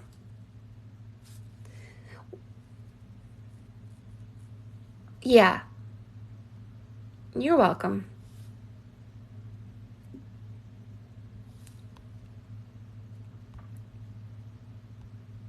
All right, let me see here. Let me see.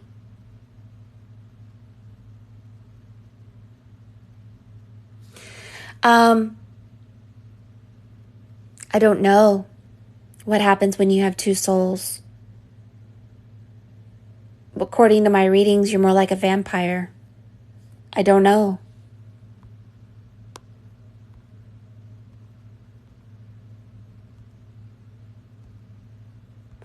All right, I'm looking here. If you want an appointment, go to forestfairy.com, and there is a link, and you just follow that link, and then you text me right after and let me know that you ordered, and I'll set your appointment.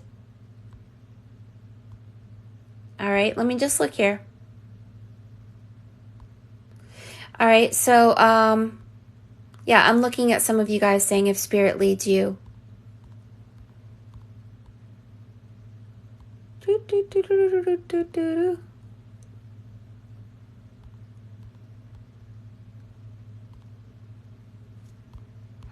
Oh. Sorry.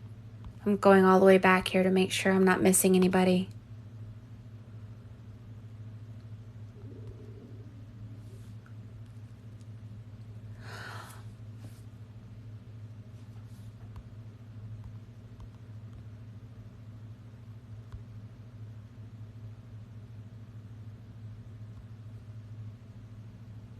Abby, you are a subscriber, and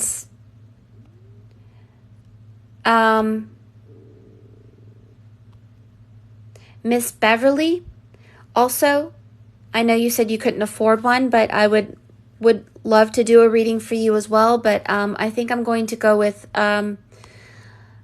Abby really quickly.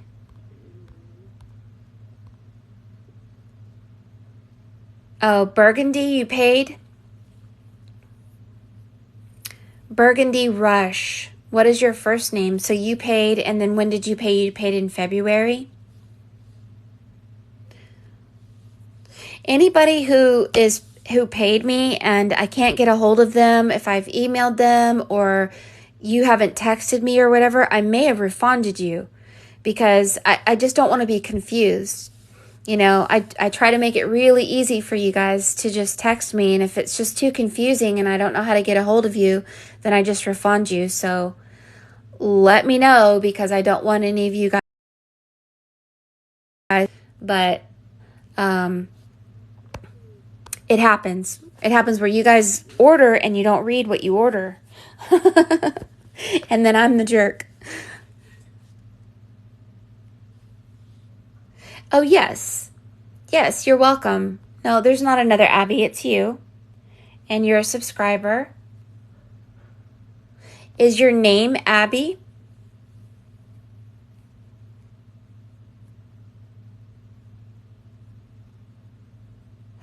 You paid in October, then you got refunded, then you paid again in February because you really wanted a drawing to be read. That divine order, if you were refunded, means no. You know that, right? And so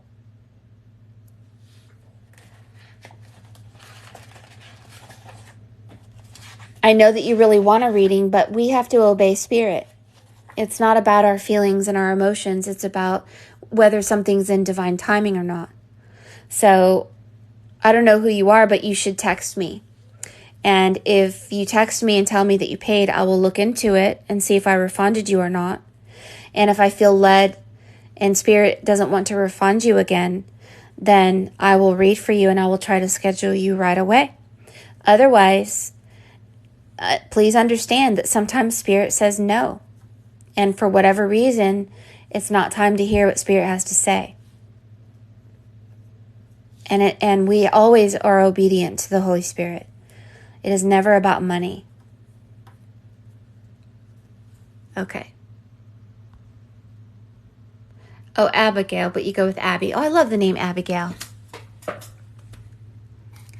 Let's go with Abby. Well, congratulations, Abby, and thank you for subscribing. And let's do a meditation right now between you and me to get united and vibing together. You ready?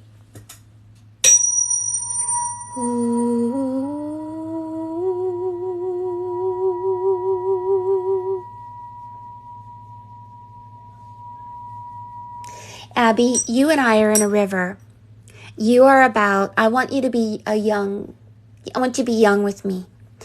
Let's be like 7 years old, and we're wearing shorts, and we are barefooted in the river, and we're looking at stones. We're picking up stones, and we're splashing the stones in the water. We're actually letting rocks skip across the water. Oh, it's so fun. And our hair is messy, and it's a pretty day, and oh, the flowers are blooming, and the wind is blowing, and the flowers are going on top of the water. Almost as if God is saying, I love you so much. Here's some beautiful flowers for you. And you love the water, and we find some pretty rocks in the water, and you have a beautiful ring on, and you lost your ring in the water, and I try to help you find it. And we did find it, and you were so worried. And so we go back on the bank because you decided that you didn't like the water anymore because the water took your ring. And I tried to tell you, and I gave you a big hug, and I said, it wasn't the water that took the ring. The ring wanted to be in the water. It was the ring. And so we decided to give the ring some freedom from your energy. And so we put your ring in a box with salt and with some herbs, and we blessed your hands with cinnamon and oil, and we really anointed your hands. And I don't know why the ring was disturbing for you, but it's okay. We healed the ring, we healed your hand. Perfect. The ring is a symbol and your hand is a symbol. Let's go. On this beautiful sunny day with the flowers going in the water, if I hear a song, it is meant for you. Maybe one word is meant for you. Maybe, I don't know, more than one word is meant for you.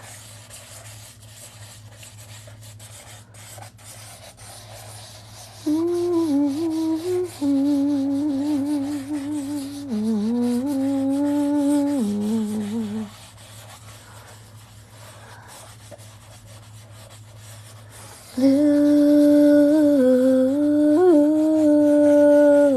Ridge, do you call to all your children like you've been calling me?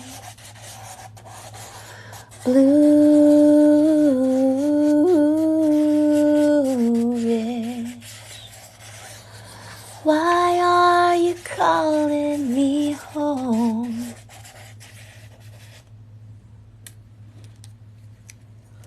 There was a time when I traveled so far to too many places,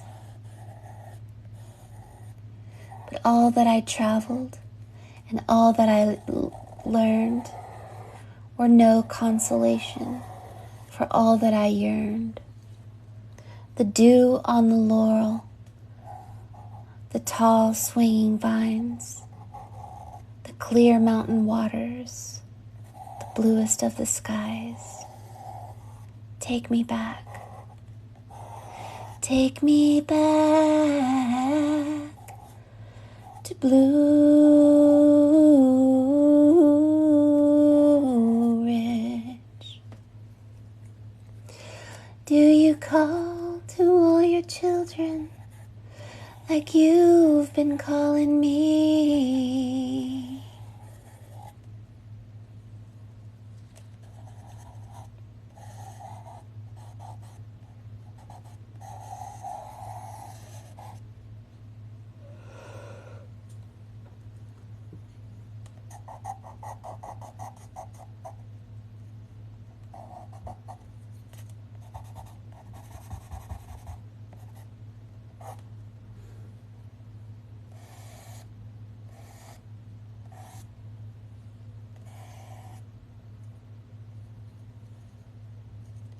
This is the flower of life behind you. Behind this head here, it's a flower of life. The flower of life is like zoom, zoom, zoom, zoom, zoom, zoom, zoom, zoom, zoom.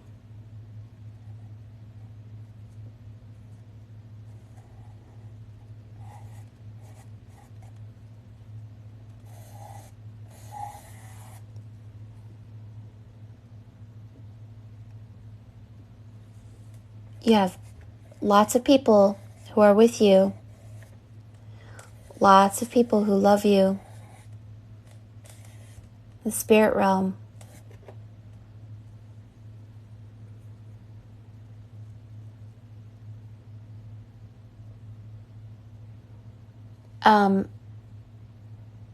They're bird people. There's a baby.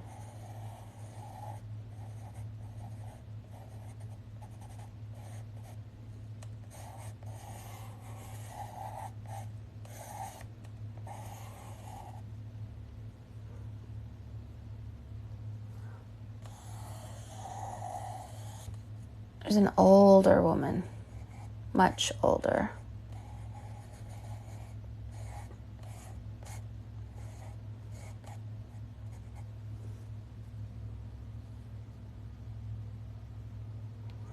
It's almost as if you were soul sick for a little while. There's a bed here, right? And there's a flower of life behind your head. And it's a male energy that basically put a geometrical shape behind you on the spirit realm to help you in your energy. Your energy was, I don't know if it was sick, but definitely weak. Now, you went through a rebirth. You're coming out of an egg. And you're being helped. Now, there are these weird, I don't know if they're ant people, but it's like bird people. I guess you're a blue avian in the sense that you do look like a bird in a way. But you have people from the spirit realm, like literally tearing up over your rebirth and your somebody holding their hands together, so excited to see you. You have people who love you, and I don't know if you know them. I will tell you, I've seen a near-death experience where they met their child or their mother from a past life.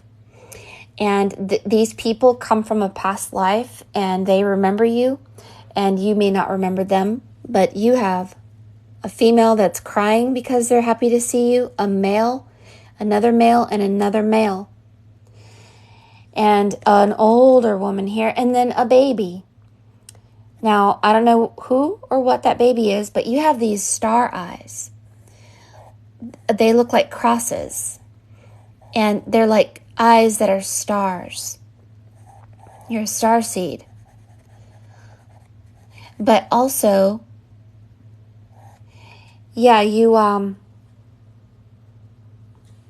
so there's things that you have to let go. You have some contracts that need to be forgiven. But anyway, you're coming out of an egg. Your spirit animal is a cat.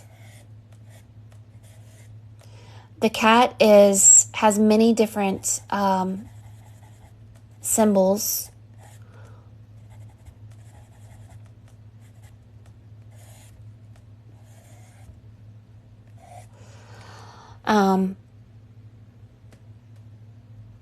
The cat on a good end is about independence, about not needing anyone to give you approval, not needing, not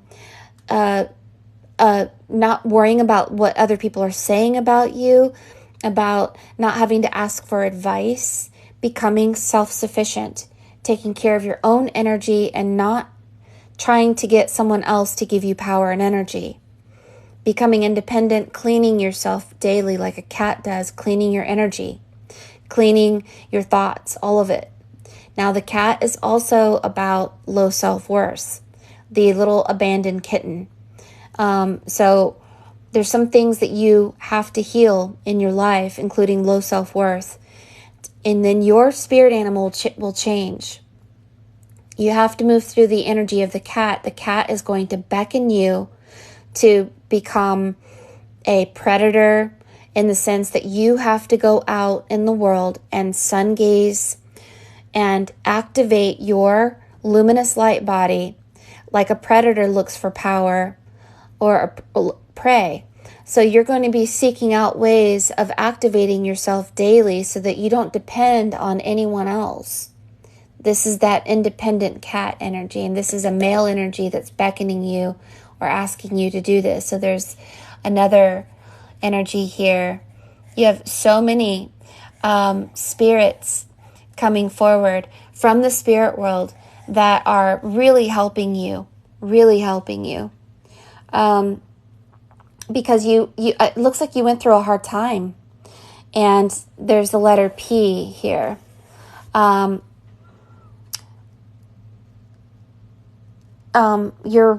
The letter P is about Christ consciousness. It's your pineal gland. The letter P on top of a cross is Christ consciousness. So you look like a pea in a pod here. You are really setting on fire and awakening, but you there's some energy of your past that needed to be resolved in this lifetime.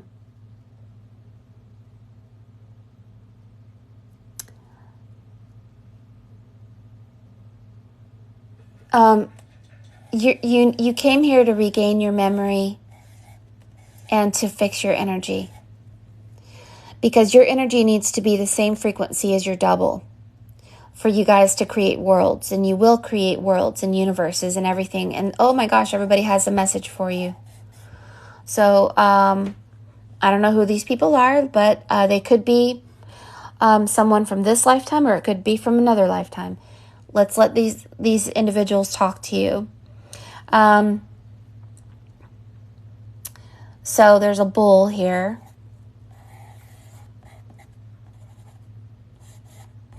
It could be a Taurus. It could be talking about the earth also.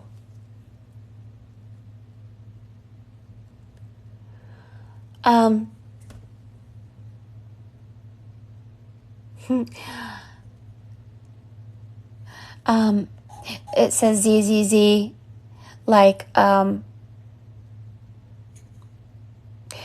it's like they said that you've been asleep for so long and they want you to wake up. They can't wait for you to really come out and get your wings and start flying. You're turning into the pretty little bluebird. That you are small is a good thing. When we are very large, this is self-importance. To be very small could be low self-worth. But you are in the eye of the needle. And so this is good. This means that you are ready to be obedient to spirit and to not be polarized by low self-worth or self-importance. You're ready to wake up and to do the will of God. You have there is a cross here. This could represent a crossroads. It's a play on words. It looks like your energy was entangled in a reptilian at some point, and signing a contract with a manipulative energy. Somehow we all lose power, and we lose but this one had a helmet over it. It's like mind control, like that. So anyway, that's behind you. Whatever that was or whatever. You have a hat of Mithra. This is the hat that Mithra wears, if you look up Mithra. So,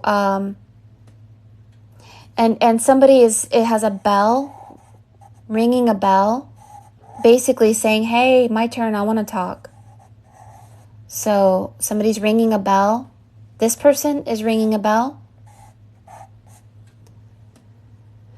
Okay, I'll try to see if I can see what you're saying.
This is a flower of eternal life. This is memory. This is about the world that we live in.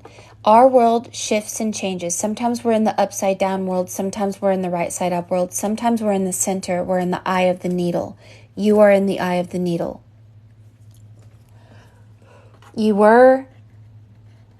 Something was wrong with you, but you, I don't know what, but somebody, this man, put a flower of life behind you to help you to go through a rebirth. Let me show you what that looks like here.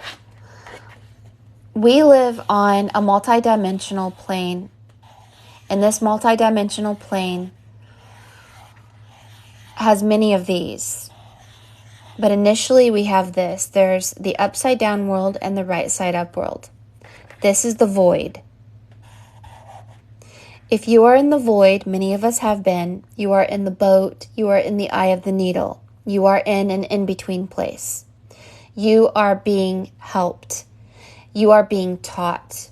You have been resurrected from the dead. You have been reborn, all metaphorically speaking. And since you are in the void, which is the very center here, this means that nothing can harm you. You are being taught how to become independent like a cat and to illuminate yourself like a luminous light body so that when you do go to the appropriate place, the dark ones cannot see you or detain you. Because this is how it works. Charlie and the Chocolate Factory, or Willy Wonka, you get a golden ticket. All right? You get a golden ticket and you get to go to a castle. You get to win a prize. You don't know what prize you're going to win. It is the promise that you're going to a higher realm, and like Hogwarts, you're going to have power and magic, and it's going to be a place where you grow your soul and become one with God and walk on water, raise the dead like Christ. Golden ticket. You are in the center. So, if you go to the age of Aquarius and you are obedient to Spirit and you hear your double, you hear the Holy Spirit, and you obey, you may win the golden ticket, like Charlie Bucket. But if you act like any one of the 5 kids that were kicked out, it's like a time of judgment. So you're being watched and cracked and taught at this time, just like I am. I'm in the same boat as you, where we're being watched, whether we are going to misuse our power or not. So now here we are going into the age of Aquarius, which is like a kingdom of a new body. If we act like Veruca Salt,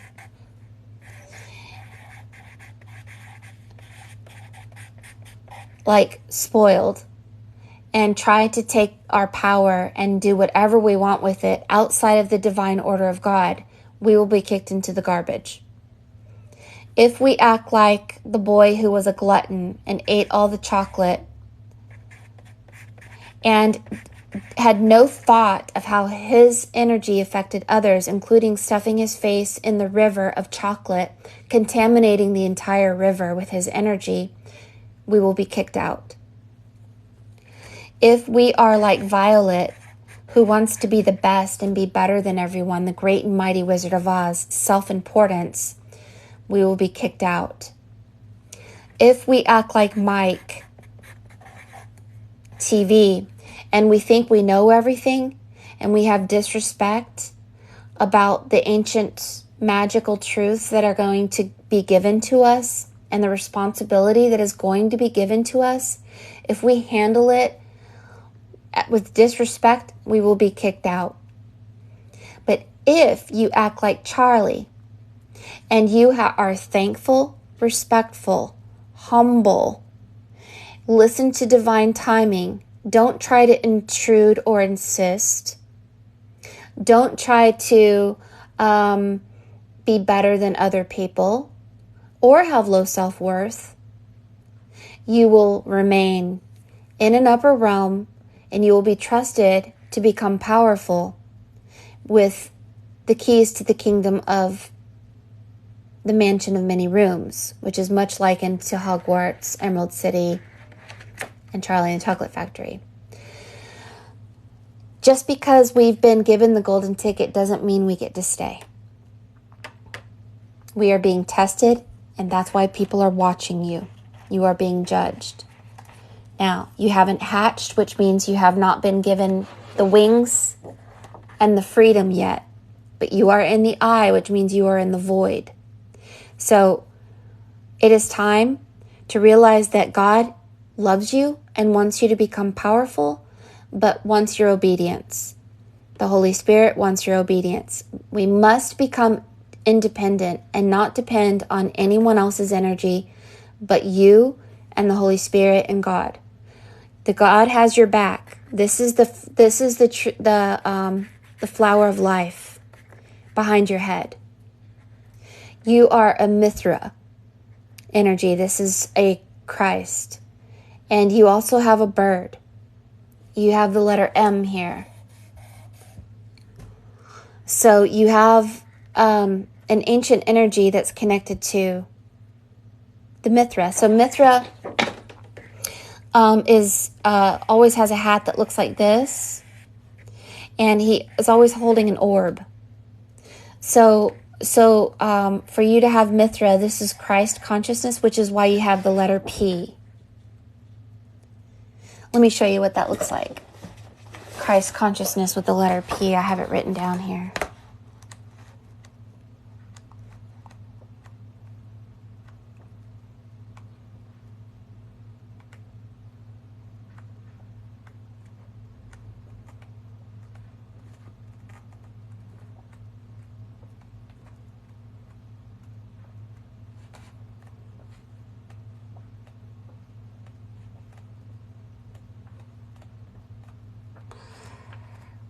Oh, where is it? Hold on.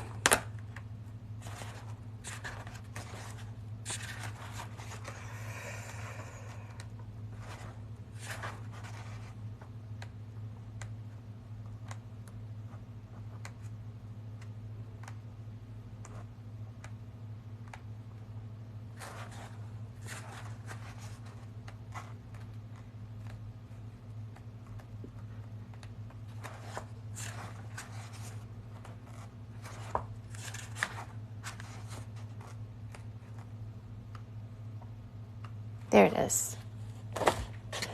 You see that letter P on the top of that star with the X over it? It's called Christ consciousness with the letter P at the top. It's called the light of the sun. And it's asking you to use your energetic muscles to practice that P above your head to go to 0 point energy. This is the eye of the needle. To be in 0 point energy is to say, I am nothing. And yet you are everything. I am no one. And yet we are everyone. Are you sure you're no one? If someone told you you're stupid or wrong or anything, does it trigger you? It shouldn't. What other people think about you no longer matters because you are reborn. You're coming out of an egg. This means that you're half flesh, half spirit. The Holy Spirit is now within you, and as you speak, you become holy, like a white egg. There is no condemnation for anything you say or do, because the Holy Spirit is going to begin speaking through you and moving through your hands and moving your very life. If you stay in 0 point energy, constantly every single day saying, I am nothing, and I allow God to fill me up to lead my life. And so this Christ consciousness is about learning to activate Christ consciousness in the Brahma of your brain, and how sacred geometry is connected to the flower of life, which is God. And when you begin to realize what these shapes mean, and how the eye of the needle is the egg, and it is a place of making your Merkaba and a place of learning, and you will be watched. And while you are being watched, you're going to want to just trust and obey, I guess is the word, and begin to open your ears and hear spirit.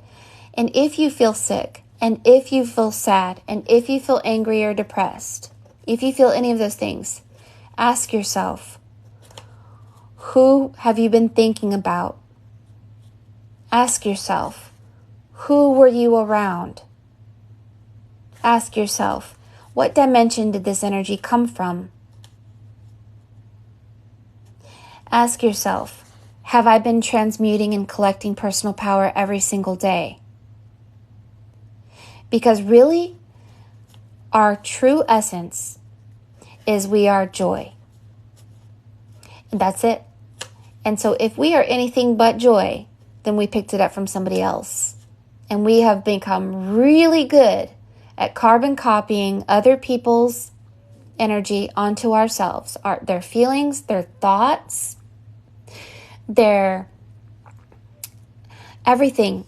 We've allowed them to entangle into our energy, so much so that we become them, and by extension, we take on their sins. We take on their jerk energy. I used to think about my dad so much after he committed suicide, and I was so depressed, and I thought of suicide all the time. And I really didn't like God. I didn't like this world. I didn't like anybody. I couldn't stand anyone. I felt humiliated. I felt shame. I felt horrible. But nobody sat me down and said, don't think about your dad. You aren't your dad. You are entangling your energy into his, and you are adopting a suicidal energy, and you are contaminating your entire world with toxic energy. But nobody told me that. But I'm telling you, I would have never been depressed or had any of that energy if I wasn't adopting it from thinking thoughts that were polarizing me out of the eye of God. So I had a lot of healing to do. I had to heal my low self-worth. It was so bad. And usually when we have low self-worth, we really seek self-importance because we want approval. We want people to love us really bad. But we don't know how to love back. So we are trained how to become 0 point energy. And when we seek first the kingdom of God and stand in our truth that we are not anything but love, joy, and nothing really, then we become everything and we can have power. But if we misuse our power, the power that we are given, the golden ticket that we are given, these people that are watching you are like the Willy Wonka. Some of them, you don't want them watching you. They're jerks. And they want you to have the golden ticket and the castle. They want you to have the wings and fly. And they want you to be proud of yourself. And they are proud of you. Everybody's really proud of you for everything that you've gone through on this planet. But if we act like this, it's not because we are this. It's because we didn't learn that nothing that we feel outside of joy is us. We picked it up from somebody else and we adopted it as a habit within our minds and we didn't clean it up. Well, it has to be cleaned up, and then your wings that you will get will be yours forever. But you are in a judgment. And this judgment is like a sorting hat. Don't think of it as the worst. It's a sorting hat. You're being watched and you're being groomed to have a gift. And your gift isn't being shown yet because you're learning how to think and how to feel at this time. Once you become really good at thinking and feeling and only focusing on the world of God, not the world down here in the reptilians, and you don't allow yourself to get soul sick from jerks, and you protect your energy and stand in your truth and in your faith and all of that, then suddenly you will be who you are and what your gift is will be revealed. But it is not being revealed at this time because you are going through an awakening. You're going through the Christ consciousness energy of this awakening. And I think that if you persist on all efforts, you should get another reading another time whenever you feel led to, whether it's free or otherwise. And Spirit will reveal to you what you're meant to do. At this time, you are in the eye. You're in the void. And it's a time to become nothing. The void is learning to become nothing. And yet, everything and everyone. That's what the oracle is. The Bible says, if any man speak, let them speak as the voice of the oracle. So you are going to learn to become an oracle where you speak the voice of God and you actually obey the will of God. And whatever power you are given, you do it because you were asked to do it, not because you want to be important. So just know that. I think that it's enough for you at this time to know that you are loved, you are helped, you are appreciated, and you are going through a rebirth, and you're going through a major awakening, and all you have to do is stay in the void, the 0 point energy, until your wings are given to you, because you have bird energy, like bird people.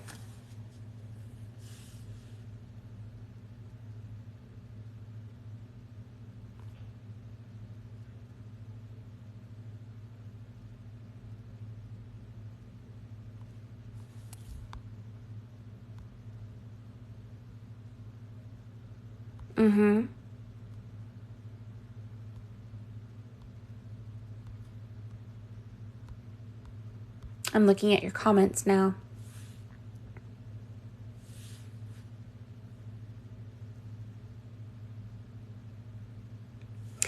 A bluebird person, so think about Dorothy. She flew over the 7 colors of the rainbow like a pretty little bluebird, except she wore a blue dress. There may be some connection to you having the blueprint of your soul, blue, being a blue avian and having a bird-like energy cracking out of an egg.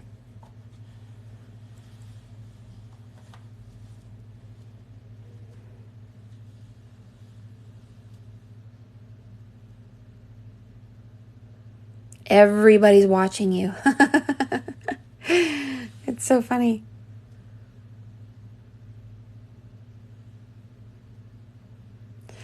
It could actually, yes. Rh negative blood, it could, yes.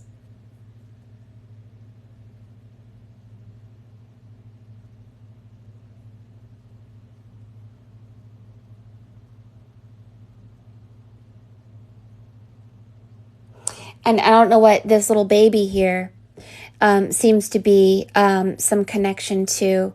Now, there is something about how when we're reborn in places on high. And I don't know if this rebirth is a part of you that's being reborn on places on high. But this guy right here, this person's just incredibly happy to see you. And look, when I read a near-death experience, this person went to Mars and went all over the solar system, and they met people who were their previous family, like their children from a previous life, waiting for them. That's the vibe I get. This is like a whole family waiting for you. Especially this person crying for you and so excited for you, and this person here.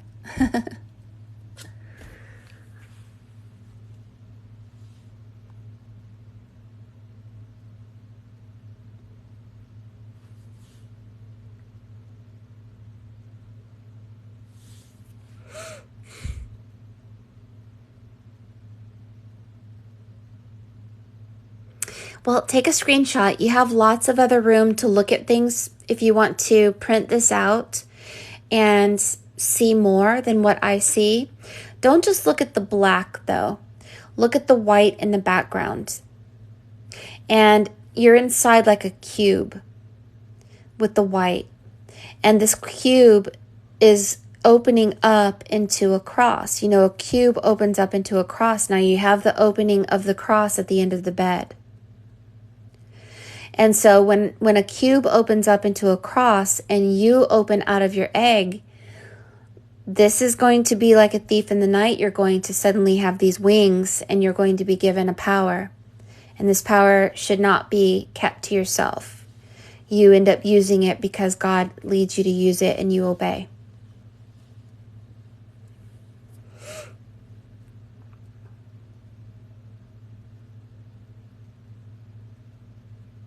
Well, don't worry. This video will also be recorded on my YouTube channel, Mary Moses Art. So if you lose or miss any portion of this, you can rewatch it again. It should be up by tomorrow, depending on whether I hit any glitches or not. But thank you for what you have to teach us about what it is like to be in the 0 point energy. And what is it like to be in the center? This is why you have this here. You are in the 0 point energy. And this means you're in the void. And many of us are there right now, Abby. Many of us are in the void right now. It feels like the nothing. This is a place of judgment, growth, learning, advancing, increasing our frequency, and being adept. Stepping into our power, getting our wings. And some of us are in the void are teaching, like me. Many of us are in the void. And you are also. But we will come out when it is time, when we're ready, and you're not alone. So something I want you to know is that you're not alone. And also it takes a lot of practice, and I mean a lot, to not carbon copy somebody else's thoughts and emotions onto ourselves. It takes practice. It's like a spiritual muscle that must be strengthened. You will come to a day when you stand in your power and you say, I don't know why I don't get depressed anymore. I don't know why I'm not sad anymore. I feel so comfortably numb. Well, it's usually because you have learned to stay in 0 point energy, transmute and cut off all tether and attachments to you by staying in your egg and that protection. Whether you're in the egg or not, you're going to learn to protect yourself. And when it's time to come out, you'll be able to fly without falling. And these people are training you at this time so that when you are ready to come out, you don't fall.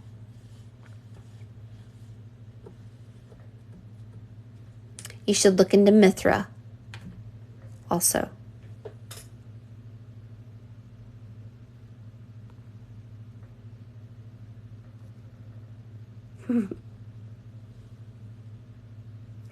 Vultures.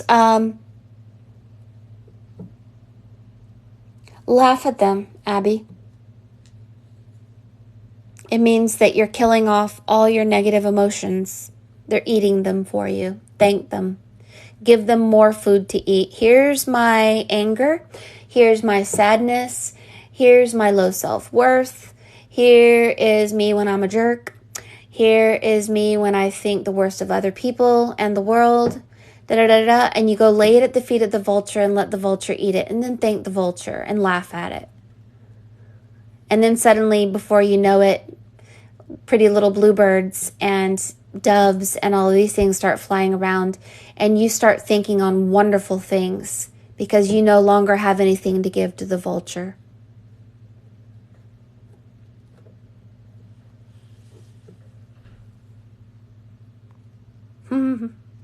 Well, I need to go eat dinner. Thank you guys for being here and for your support. Thank you for your love.